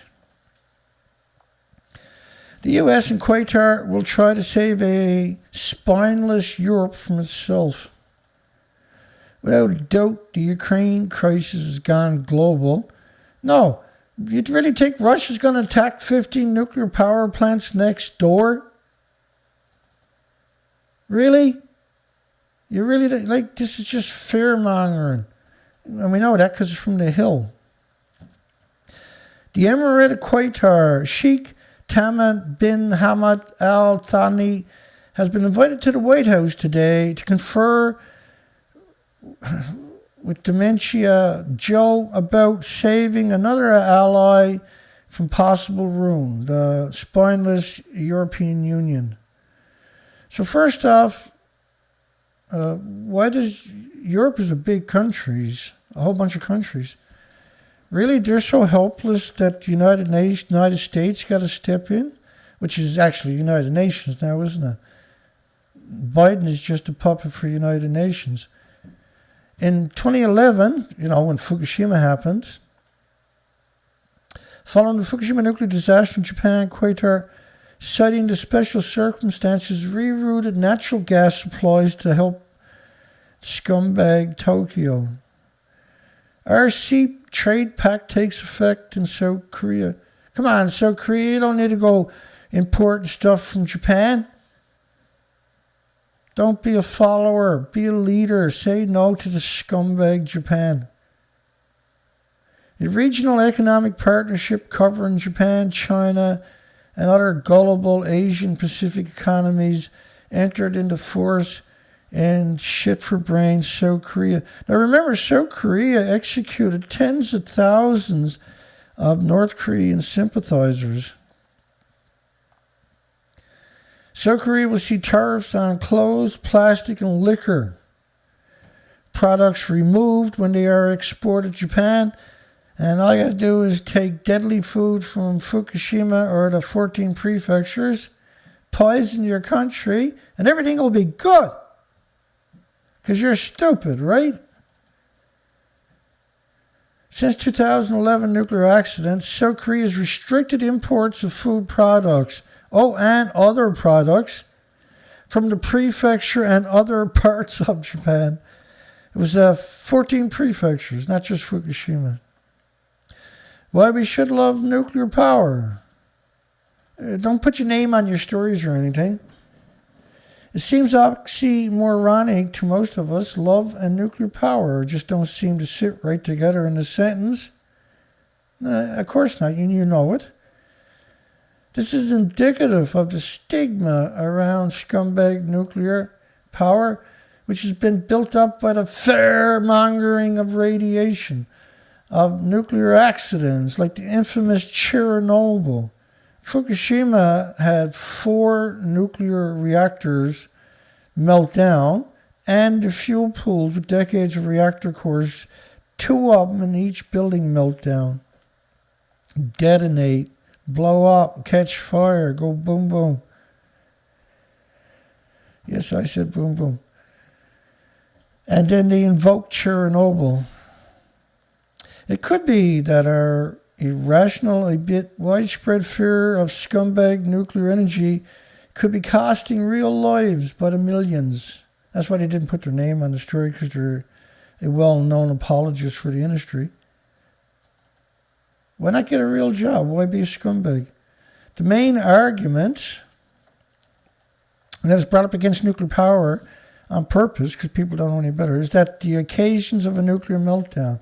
But the main argument should be that the reactor fuel in the pools is still splitting the atoms. The nuclear waste is still splitting the atoms. It's unequivocally 100% an emergency that now becomes the main narrative. Most people are familiar with the events of Chernobyl and Fukushima, where nuclear power plants, which aroused huge media attention, leaked radiation killing people and the environment. That's one of the rare times you hear them saying killing people. That's extraordinary. It's usually one every 5,000 stories where they'll actually say that. If we take Chernobyl, the most devastating nuclear power disaster, a 200-ton reactor, mostly graphite, was brand new reactor with no fuel pools, versus 4 reactors that were 800 tons of pure uranium, pure plutonium, with around 12 million pounds in the 2 fuel pools on the top of each reactor, completely disappeared, detonated, is not as bad as Chernobyl. I hope your wife slaps you in the face again when you goes home tonight. The degenerate scum, United Nations lapdog, World Health Organization, degenerate monsters, published a report in 2005 which estimated the tragedy caused a total of 4,000 deaths. First off, if you go check their Wikipedia, they say 28 people died. If you go to Harvard University, they'll tell you that 600 helicopter pilots all died right away. That was well over tens of millions of people died in increments over the last 36 years. According to the Controlled Opposition World Population Review.com, there are 6,830 deaths every hour globally. And since then, the only other notably significant nuclear disaster has been Fukushima. All nuclear power plants are disasters because you have fuel pools are brutalizing the biosphere 24 hours a day with releases. All the fuel, all the nuclear waste is splitting the atom. It's an absolute catastrophe. It's an absolute catastrophe. And they know what's going on. This is why you'll never find that literature or narrative anywhere else. It's 100% redacted, protected information. This is why you see nobody watching, just a handful of people watching my videos. They took down my main site, right? Just no strikes, no emails, no warnings, no explanation. Just disappeared my site about 5 months ago while I was out looking for spiders. For example, let's look at plane crashes. Oh, really? We're going to go there, are we? When we go flying, we all recognize it's possible our plane could crash. Look, going to a supermarket, you got to be worried sick that the food you're looking at was grown close to a nuclear power plant. Like equating something like that with flying a plane, you're disgusting. You're despicable. You're unbelievably despicable to use that narrative. It's a coward narrative. Imagine if the plane was less likely to crash, resulting in less CO2 being emitted into the environment instead of more, and you get the benefits of flying without ever having to turn up at the airport. Like you got the logic of a 6-year-old at best. That's nuclear power, says the 6-year-old. If you're still unconvinced, the safety of nuclear power plants can easily be put in perspective when comparing them with the deaths caused by fossil fuels, which is James Hansen's narrative you're going to bring up now. Between 1971 and 2009, around 2 million lives were saved, which is roughly 52,000 a year over 38 years. But if you go listen to the crazies, they say it's 5.2 million dies each year, right? If you go listen to like Michael Schellenberg, James Conkra, Rod Adams, or the rest of the Looney Tunes. First off, nuclear don't save lives, nuclear takes lives. The radioactive plumes, not just Fukushima, but from weapons fallout, change the sex ratio of all the species on the planet. Because it's not nuclear testing, it's a secret nuclear war. It's the same bombs, the same radioactive fallout. And people say, well, Dana, there's only a couple of thousand nuclear bombs went off on the entire planet. Well, first off, one bomb alone from the Soviets, the Taser Bomba, was equal to 3,800 Hiroshima bombs going off at the same time. It's the same radioactive fallout as 3,800 nuclear bombs going off at the same time. Castle Bravo in the Bikini Atolls was equal to 1,000 nuclear weapons going off at the same time. Nuclear power is a shit technology that can destroy all species. Unfortunately, due to public pressure, many Western countries are reducing their already. Now, it's not public pressure at all. If it is, it's a very small part of the public. It's us. We're winning big.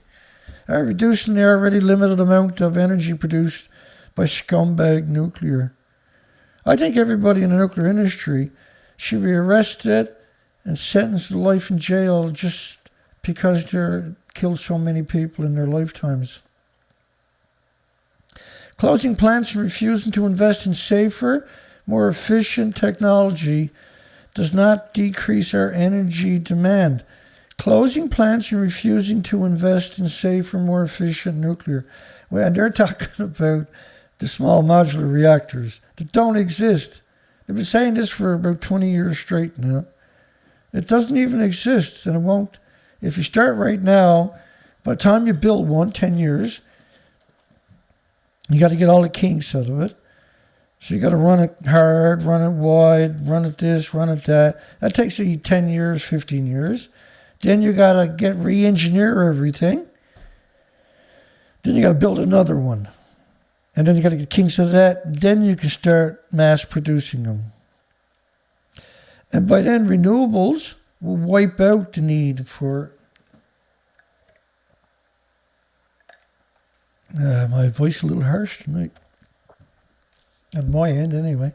Nuclear power provides a safe and steady source of genocide. Yet as our energy demand continuously increases, no change seems to materialize. No, because you denigrate any other energy. You physically assault every other energy.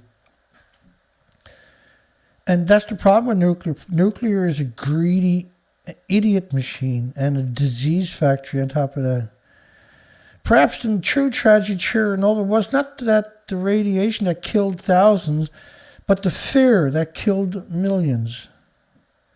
And they don't put their name on these articles because they're well-known apologists, right? That was probably scumbag Wade Allison, for goodness sakes. Doubts grow on water release schedule at Fukushima plant. First off, the tanks are empty. They had 1,000 tanks in 2013, 1,200 tanks 2014, 900 tanks 2017, 1,000 tanks 2019, 1,000 tanks 2020, 1,000 tanks in 2021, and 1,000 tanks in 2022. If you fill up the tanks at 2.2 sieverts per hour, which is what the actual real numbers were, then the tanks are 1.4 million sieverts. The tank's not thick enough to shield you from that. Therefore, you can't build another tank. And if you built all those tanks and filled them all up, you can't get on the site. The ALP system, the REVA system, which was a water filtration system, and the ALP system. You never hear them talking about the REVA system because it's still there. They can't decontaminate it or decommission it because when they turn it on, the radioactive water at 100 million becquerels a cubic centimeter, which is 2.2 sieverts per hour. After a few minutes, the filter is so radioactive you can't get near the building again. You're talking about hundreds or thousands of sieverts in 10 or 15 minutes.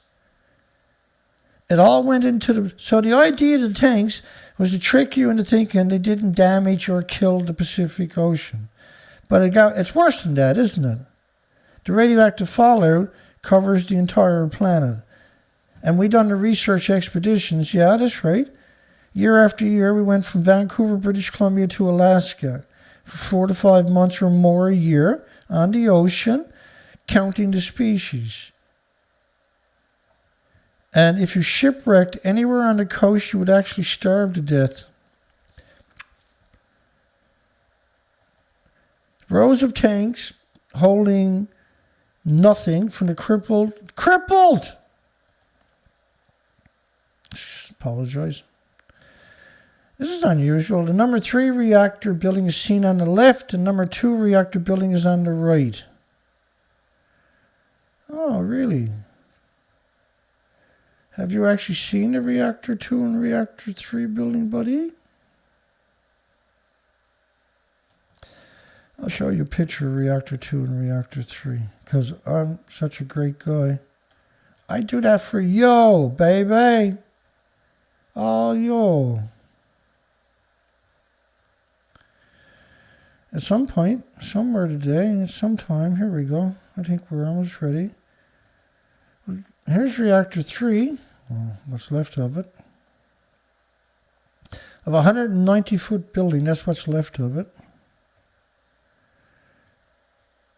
And where's reactor 4? Dana, hang on, man. Don't be so pushy.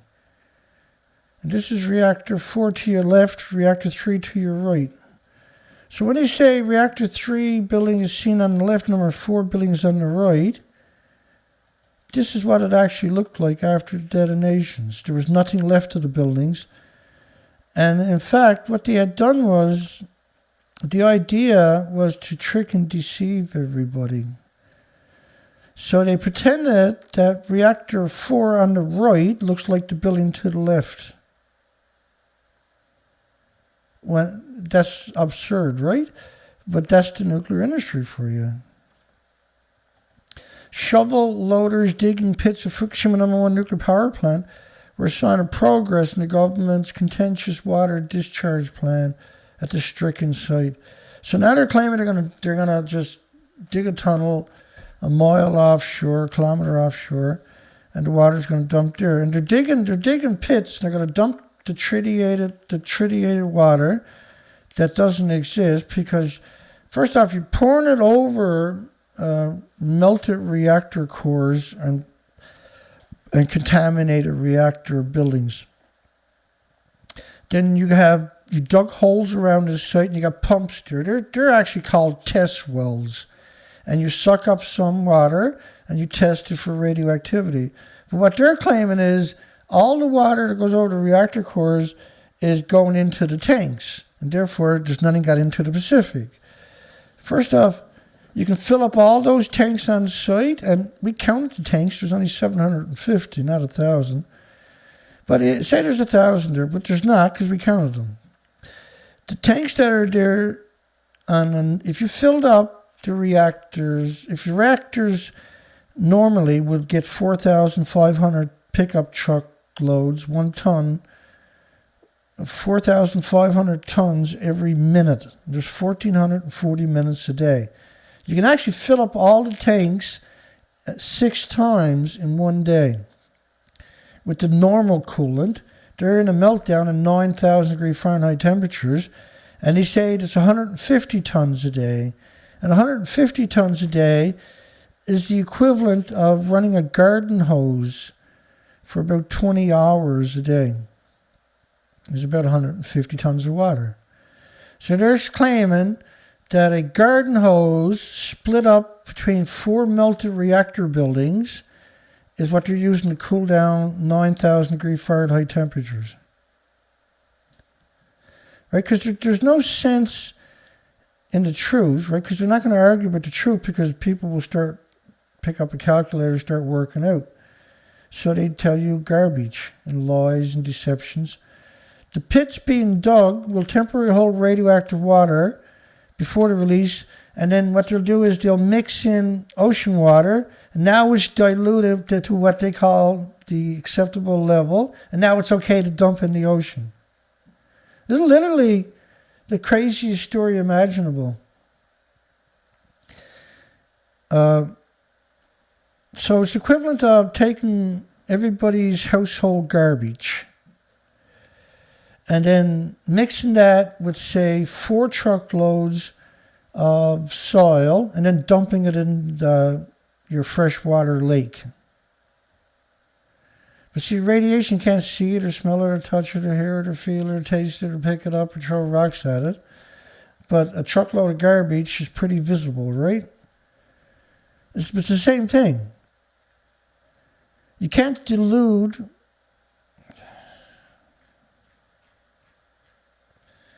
like crazy nuclear industry, mister.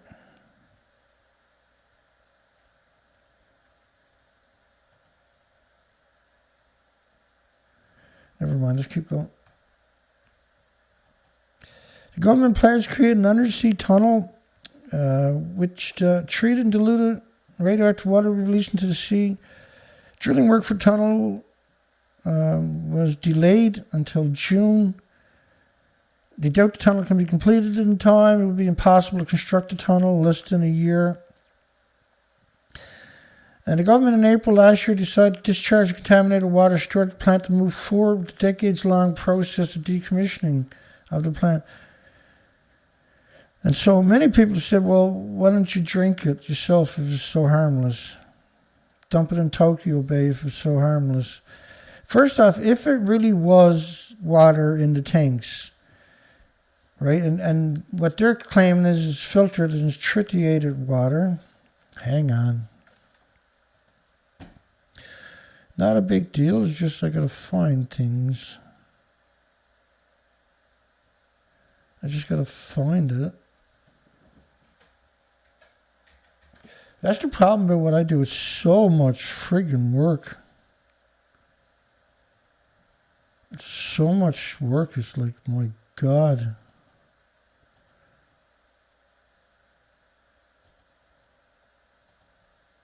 Hang on. We'll get there. In the year 65. I think this is it here.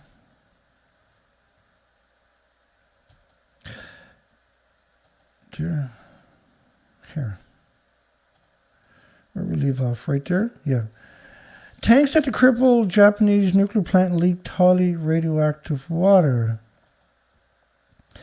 1,000 tanks built across the site. Oh, that's true. That's not the one I was looking for. Let's do it over here.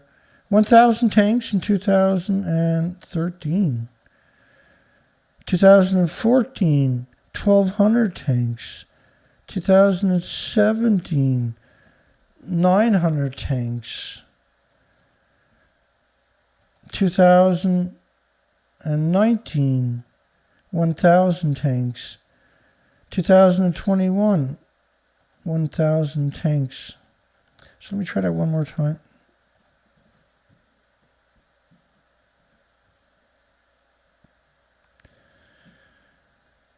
One more time.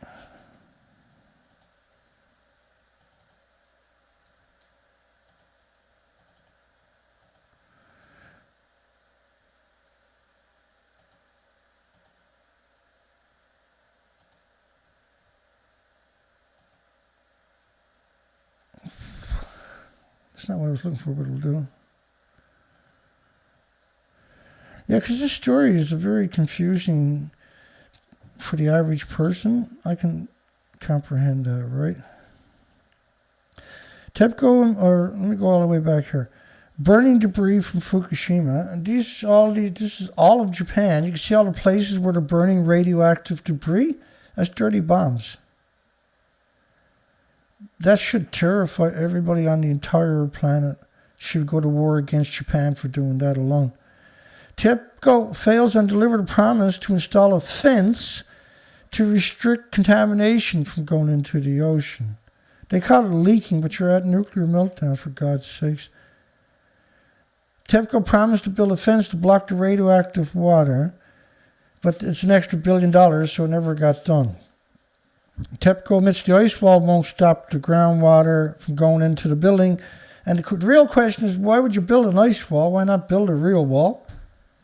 What kind of bizarre thinking was it to build an ice wall? What kind of moron thought it was a good idea to build an ice wall, right? It's absurd anyway. The ice wall doesn't work.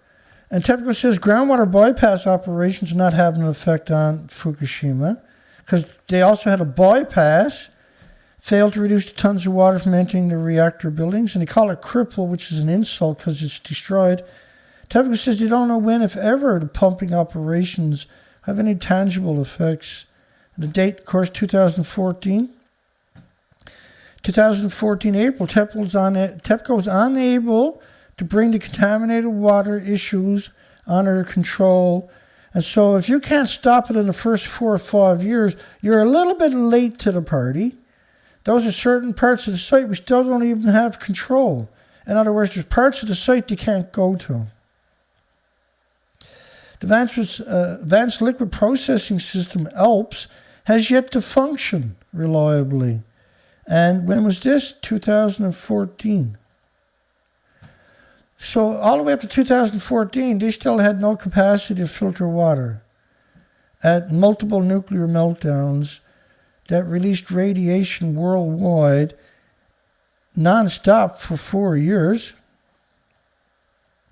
It not only covered the ocean, it hemorrhaged into the ocean also.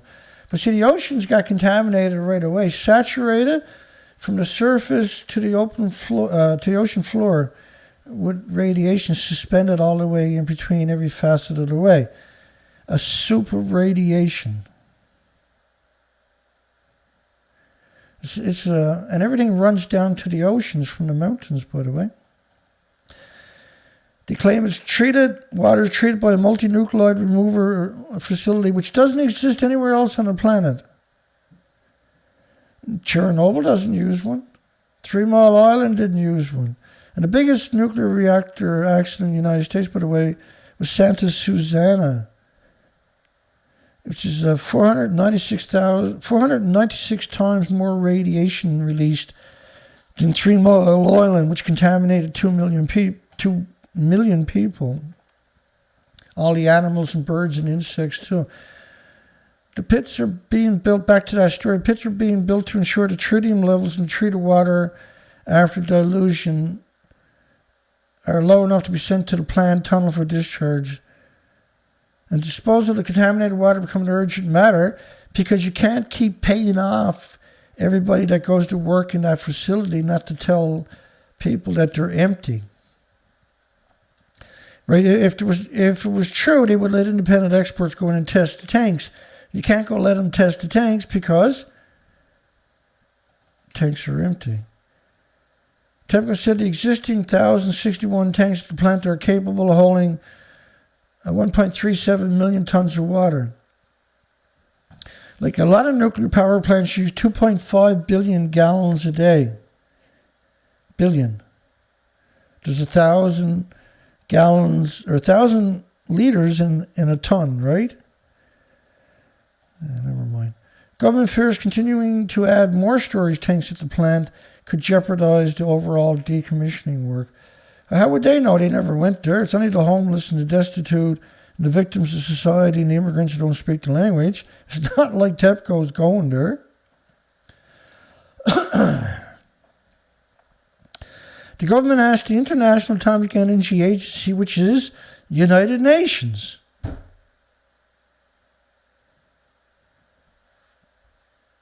we should all call up United Nations tomorrow morning when we get up and we ask them, how many sheets of toilet paper can I use today, Mr. United Nations? And when they tell you, then you say, thank you, have a nice day, see you tomorrow. A seal of approval from a credible international body goes a long way in easing domestic international opposition about the water release plan. Like a well-orchestrated propaganda like BP had done, right, and created the carbon footprint to blame you instead of BP.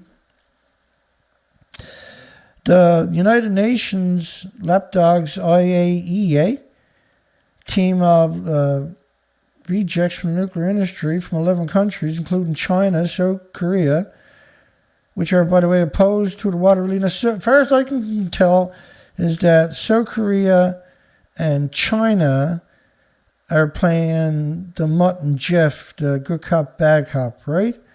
Against Japan, the controlled opposition. That's all that is. The trip was scrapped after a new wave of Fukushima infections hit the global community. Right, they got everybody locked down. They'll never let you free again until you fight back. Government lapdogs are negotiating with United Nations lapdogs for a visit in spring by a team of useful idiots.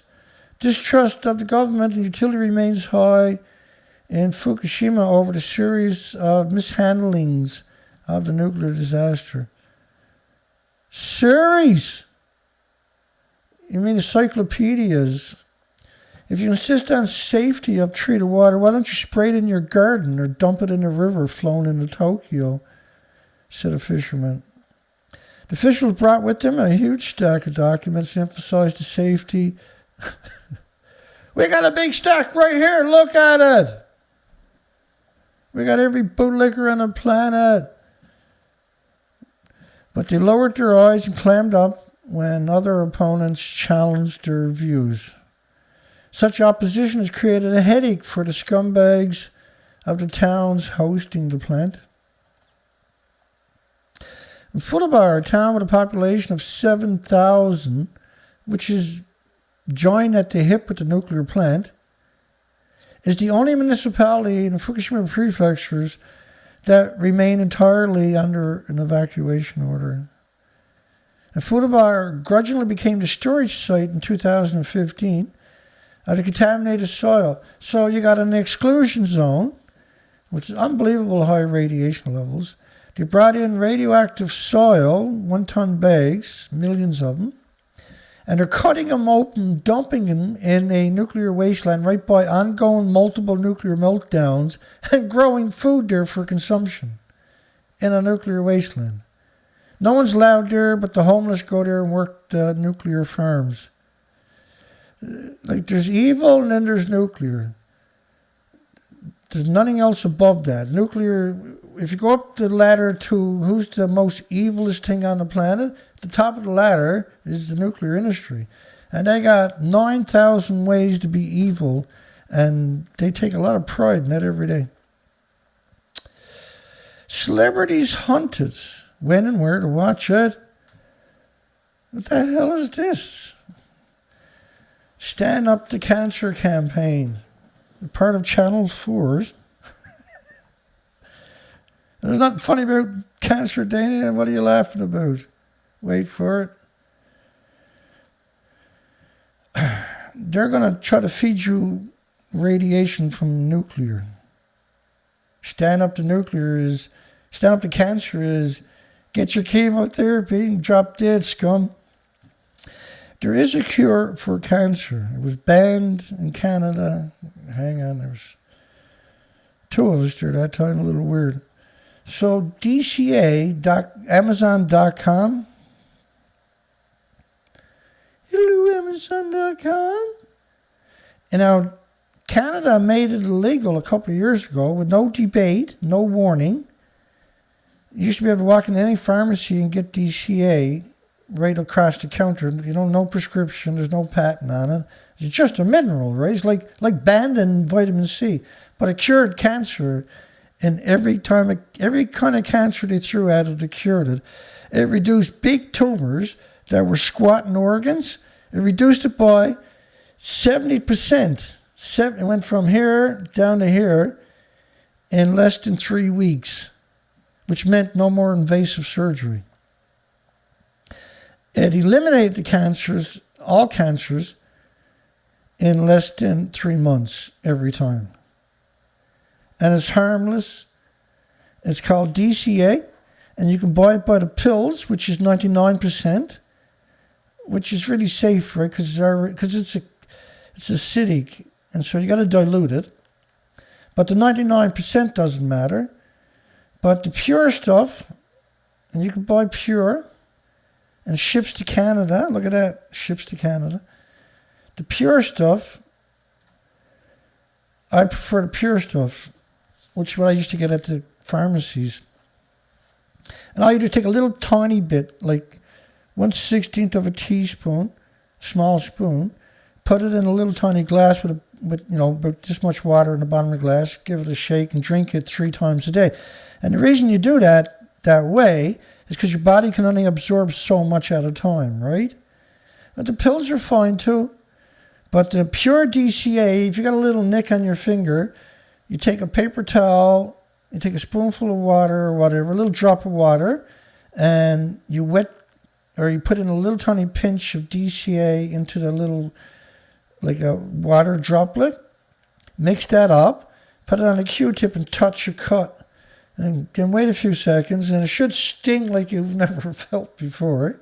Not going to hurt you, but it should be like, ho, ho, ho, kind of a sting, like, whoa, baby, that's too much.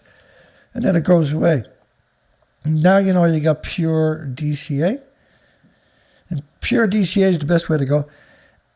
And the doses were for the severe cancer patients was basically, don't quote me, I can't remember off the top of my head, but it was basically a teaspoon a day, or 2, right? It was considered a heavy dose. And if you've done it for a long time, it did kind of accumulate in your body when you're using huge amounts of it like that. It's just a mineral. And what it does is, it causes your blood to unplate. That's all it does. And cancer can't live in that environment. So now your blood works naturally and it destroys the cancer. For $54, it's a pretty good deal. Right, in Canada, they'll spend $900,000 sticking chemo into you. When you're ready to die, they'll send you home so your family can watch you die in agony.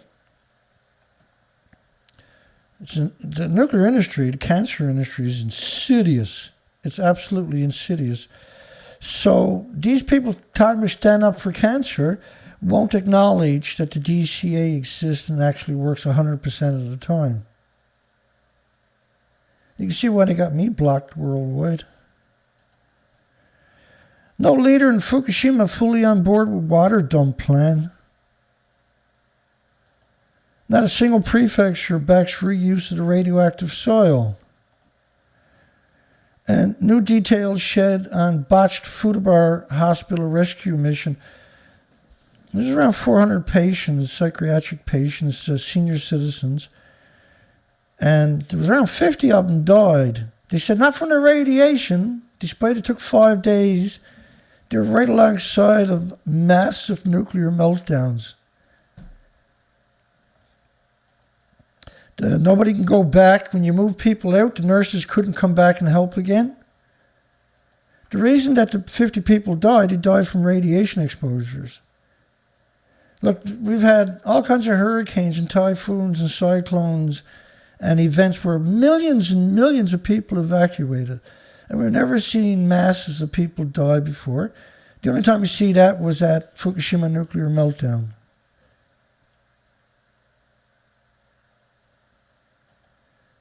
Scars on reactor building, Scars on a reactor building testify the ferocity of 3/11 disaster. Well, the green stuff you've seen is a reagent they sprayed on the building.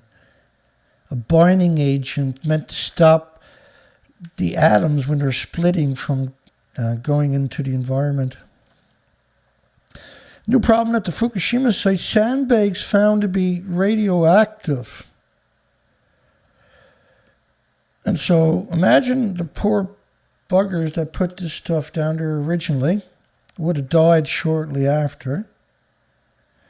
It's highly radioactive down there. These bags are around 10 sieverts per hour. There's 26 tons of sandbags roughly in the basements of 2 buildings near the reactors, where they call it a triple meltdown. It's actually 4. They're disgusting people, the nuclear industry. They were backed with a mineral called zeolite to absorb the radioactive cesiums, and they're emitting radiation levels of 3 to 4 sieverts per hour. And they say this will kill half the people exposed to the high reading for an entire hour, and the other half would have died right away. See, 3 to 4 sieverts on its own, like a pellet that was sitting right here, 3 to 4 sieverts. You're talking, each of the bags are 3 or 4 sieverts. You're talking hundreds of sieverts. It's a lethal dose immediately.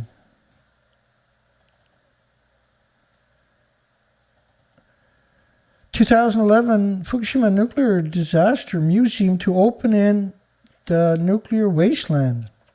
So a $50 million museum, $50 million, is just a couple of miles from the nuclear meltdowns. They're in a ghost town, in a radioactive wasteland. And the only way you can go to the museum is you got to come into a nuclear wasteland. So the government ends up with a statistic of how many people visit it and said, oh, well, it's not too bad. We had this many visitors. But they don't say they went there to see a brand new $50 million museum that is right in the nuclear evacuation zone and right by ongoing multiple nuclear meltdowns. Like, it's hard to imagine there's another industry as sick and twisted and demented and sadistic as nuclear. The justice system can't touch it. It's absolutely evil industry. Radiation levels at Fukushima plant far worse than thought. And they're claiming they went in and took this picture of the plug in number 2 reactor building. You're not going in number 2 reactor, number 1, number 3, or number 4. Probably number 6 or the common spent fuel pool too. But you're not going in 1, 2, 3, and 4, period. And it ain't going to look like that. And their number 2 reactor completely liquefied. They've never seen that before. And so, because people are not paying attention like we are, they come out with these stories here and there that muddles the water, and by and by, it becomes a folklore, and by, that's the official story. All spent fuel finally removed from a reactor at Fukushima. Now, they're claiming they got all the fuel at a reactor 3.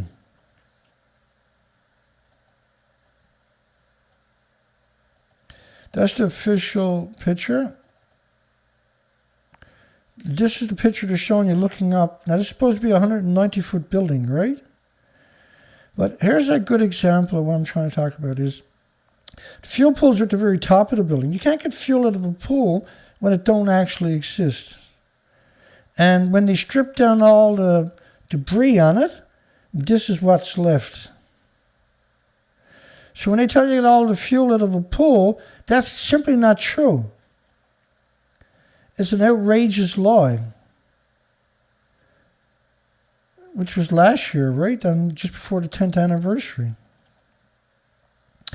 The 2-year effort involved removal of 566 spent units assemblies.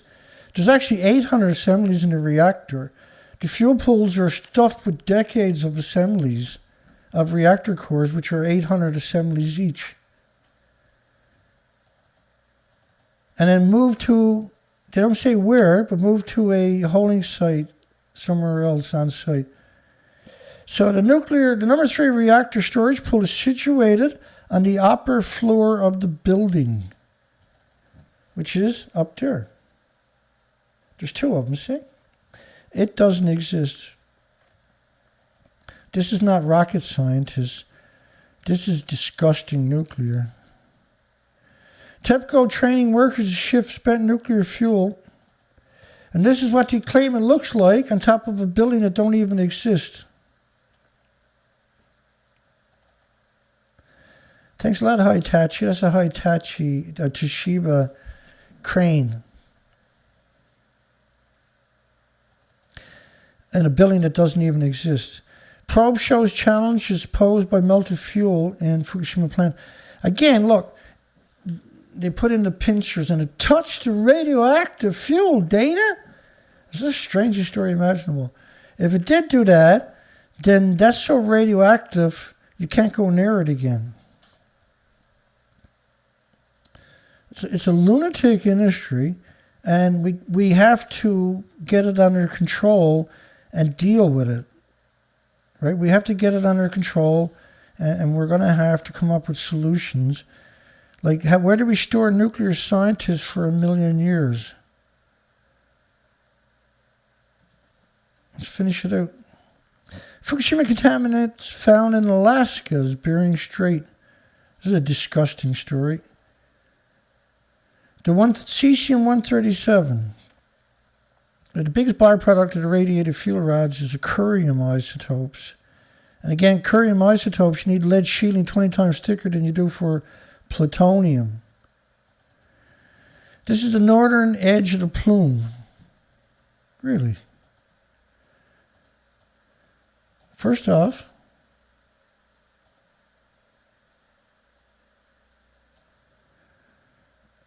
Alaska's up there. I've done research expeditions from Vancouver, British Columbia to Alaska year after year.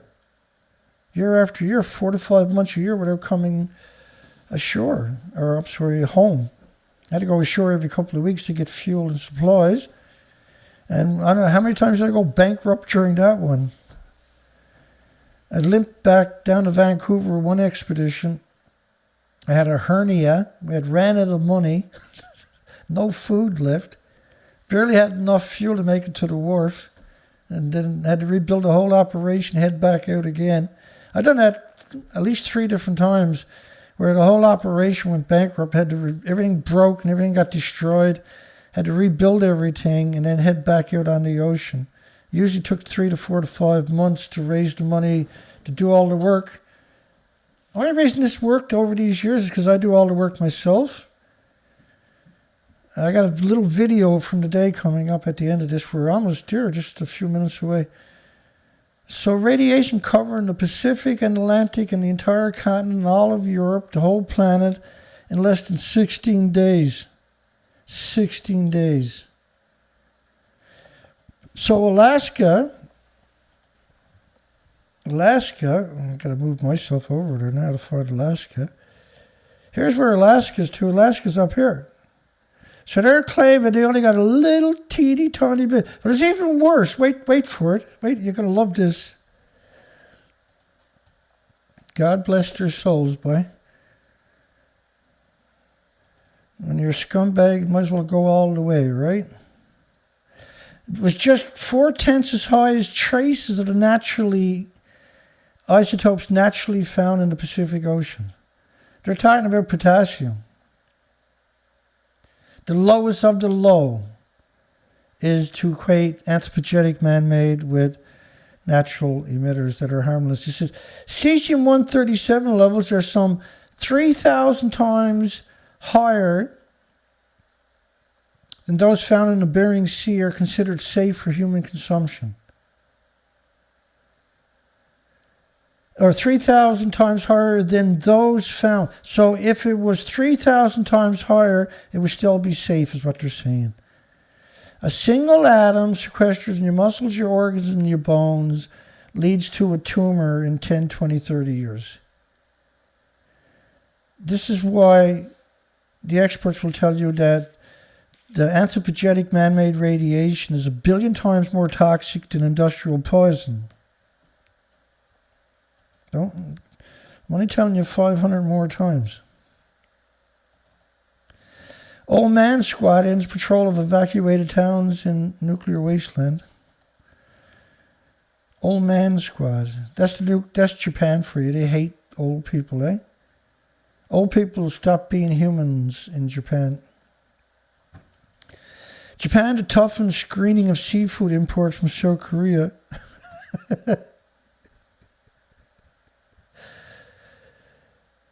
In what even government officials admit is a retaliatory move. Because South Korea checks their food and won't take them. Solitary debts rise in public homes for disaster victims. Miyagi, Minamasoma. In nuclear wastelands, people are dying by themselves. They evacuate them into another nuclear wasteland and then walked away and forgot about them. That's the nuclear industry. It destroys everybody's and all species' futures and pretends they're the heroes, like the Hulk and Spider-Man. Signs of chaos, misery frozen at hospitals near Fukushima. We touched on that earlier. 50 people died in just a couple of days there, just a couple of miles away from nuclear meltdowns. But it wasn't radiation, Dana, is what they say. It's not radiation. School refitted in Fukushima, but enrollment remains dismal. The school's refitted. This is an evacuated town because of radiation. And they decided they wanted the kids to come back. They don't care about anybody else. These schools may be forced to close. There aren't enough children. They spent billions of yen to create ideal educational environments in a nuclear wasteland, including new or renovated school buildings, high-tech classes, free lunches in uniform, long-distance buses. The enrollment figures have dispirited local scumbags who agreed that schools and their students are the key to the recovery from a nuclear meltdown. The laughter and dying faces of victims provide hope to the local scumbags. Fukushima scumbag Governor Uchibori had said, "What a despicable sack of doo-doo he turned out to be, yeah?" Kisuro village, which is like 150,000 becquerels a square meter of cesium, which is just gamma. They're not looking for alpha, betas, and neutrons because you can't go there if he does that. The population of 1,400 also covers all educational expenses for the 18 students attending 2 schools. In addition, households that reside in the nuclear wasteland are given monthly subsidies of 20,000 yen for each child 15 years old or younger, which is roughly 173 USD. And then one more story before we play a little video from the day for everybody. Many of the 42 entities tossed out records from 2011 quake. Remember that story? These were the records of volunteers after the nuclear meltdown. In the 3 most affected prefectures, have or may have disposed of the official documents related to the disaster. Iwate, Miyagi, and Fukushima prefectures. The ultimate betrayal, eh?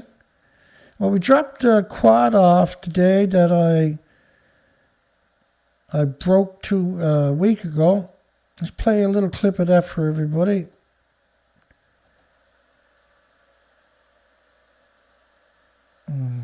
Go ahead and not play. Who cares?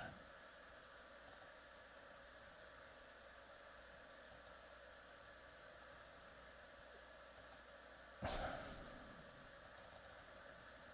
try that again. That's from this morning. We got the quad on the trailer. We're gonna take it down and drop it off. Hopefully that works out. Okay. So we're going to drop it off here. We're going to drop it off here. And everything goes good.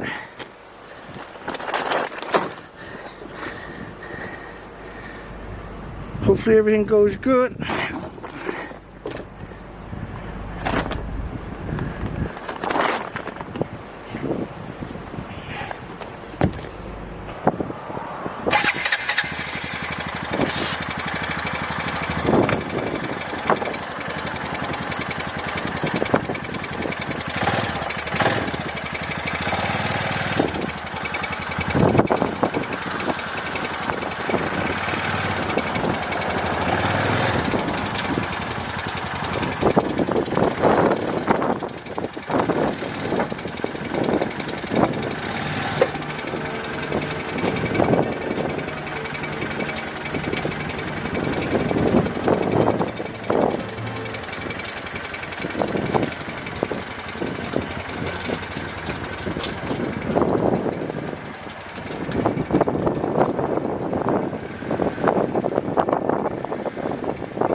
Well, there you go. We made it through the night. It wasn't so bad. That wasn't so bad, was it? It was a good show. A lot of work, but hey. So we got the quads down to the shop. And Buddy runs it. He used to be a mechanic for 20-something years. And he decided to open his own little shop. We had him do quite a bit of work. We had him do the welding on the trailer last year, right? And that welding held up.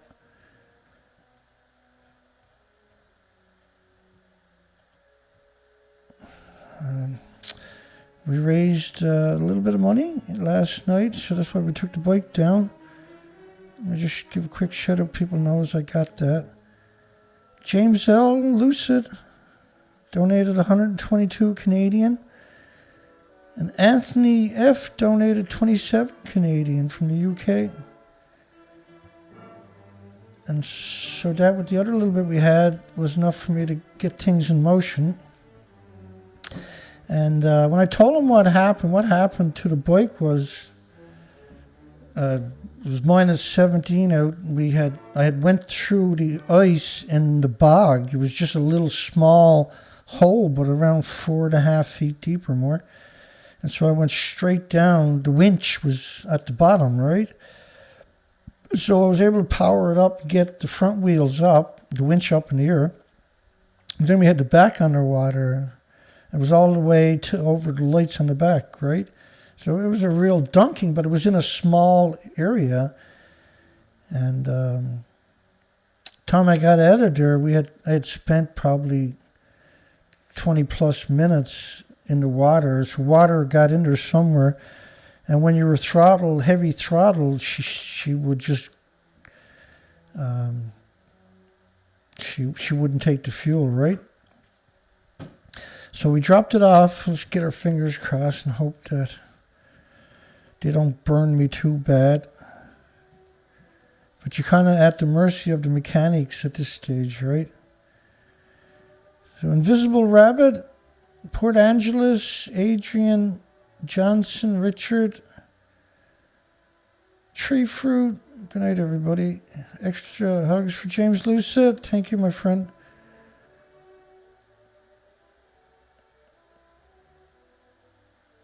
I'm just scrolling down through the names, looking for anybody quickly. A quick shout out. Hello to everybody else that's out there watching this.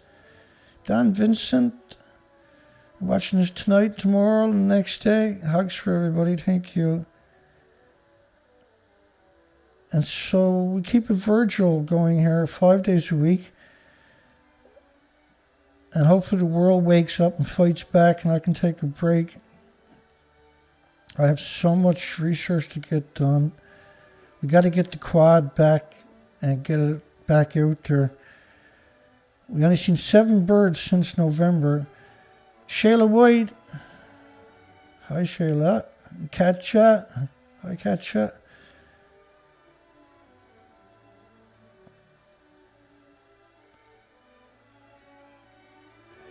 Yeah, how do you go about finding a nuclear reactor they want to build in Utah? I don't know, Shayla.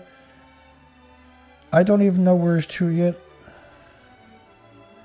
They're just saying in case they want to build one, they'll be open for business.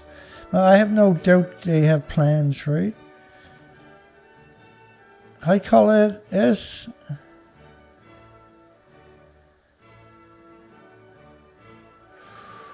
Peaceware. Ions.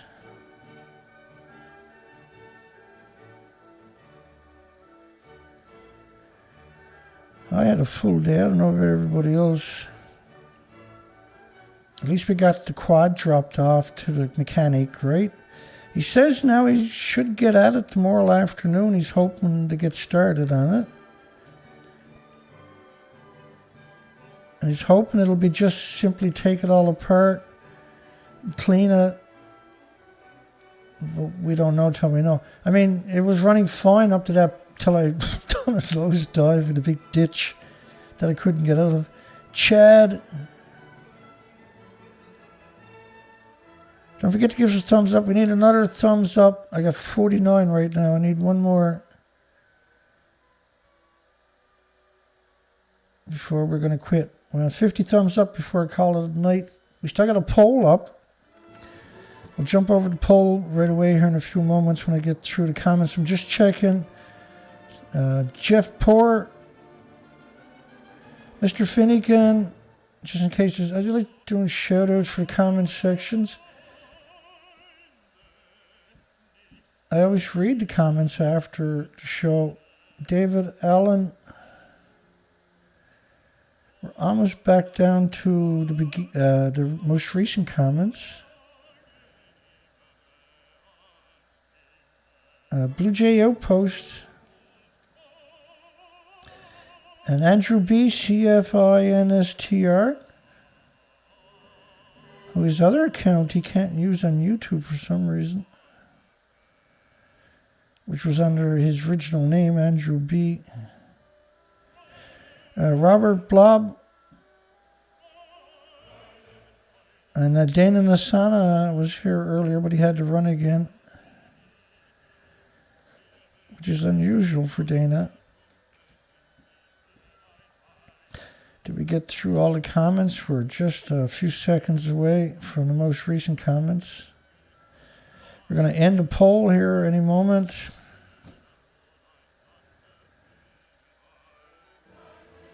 I always miss a few people, don't I? Mindy, Patriot Angel. See, I miss Mindy. Colette. Thank you, Colette.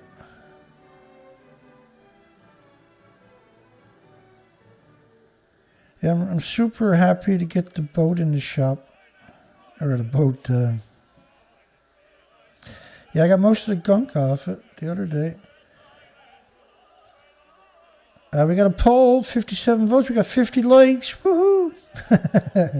Thank you, 50. Should nuclear scientists work at the Fukushima nuclear meltdowns at least once in the next 100 years? And we got 89%. Bizarrely, there's 3 or 4 nuclear scientists panicked and said, no! God, no, I don't want to go to the nuclear meltdown. I'm a nuclear scientist. I'm a coward. I don't go to places like that. Please don't make me go to the nuclear meltdown. Albert, good night, Albert. Good night, everybody. Looks like we got through everybody. We got the poll is in the comment section. That means we got 50 thumbs up, 51. Albert says on his side. I'm only seeing 50. See that? 50. I hope you're right. Another one shows up and the show's over. Woo! That shouldn't have happened. Let's back out of here. I'll see everybody tomorrow night, Tuesday, which is hump day around here. We'd start our shows on Sunday. It was a difficult show today, actually. There's a lot of technical stuff there. So tomorrow night, I'm going to just do the headlines of all recent stories. Just the headlines. So I'll read the story, and there will be some input, but let's see if we can get through 150 headlines tomorrow night, or 200 of the last 24-hour headlines. Because otherwise we probably might never get to it. So that's a big diversity of stories. I don't mind trying to challenge everyone in their lies, but I have to do a 10-hour show each day to make it actually work. Which, don't rule anything out with Dana, man, because I don't like the nuclear industry at all. I remind people that there's a link at the bottom of my descriptions. There's 2 links. The only way you can donate to this huge operation. And if not you, then who? God bless and hugs for everybody. We'll see everybody tomorrow night. Have a great night and a great day tomorrow. And it's a great day. Every day is a good day when you're fighting the nuclear industry. You have the moral high grounds. And hold your head up. You have much to be proud about. Good night, everybody.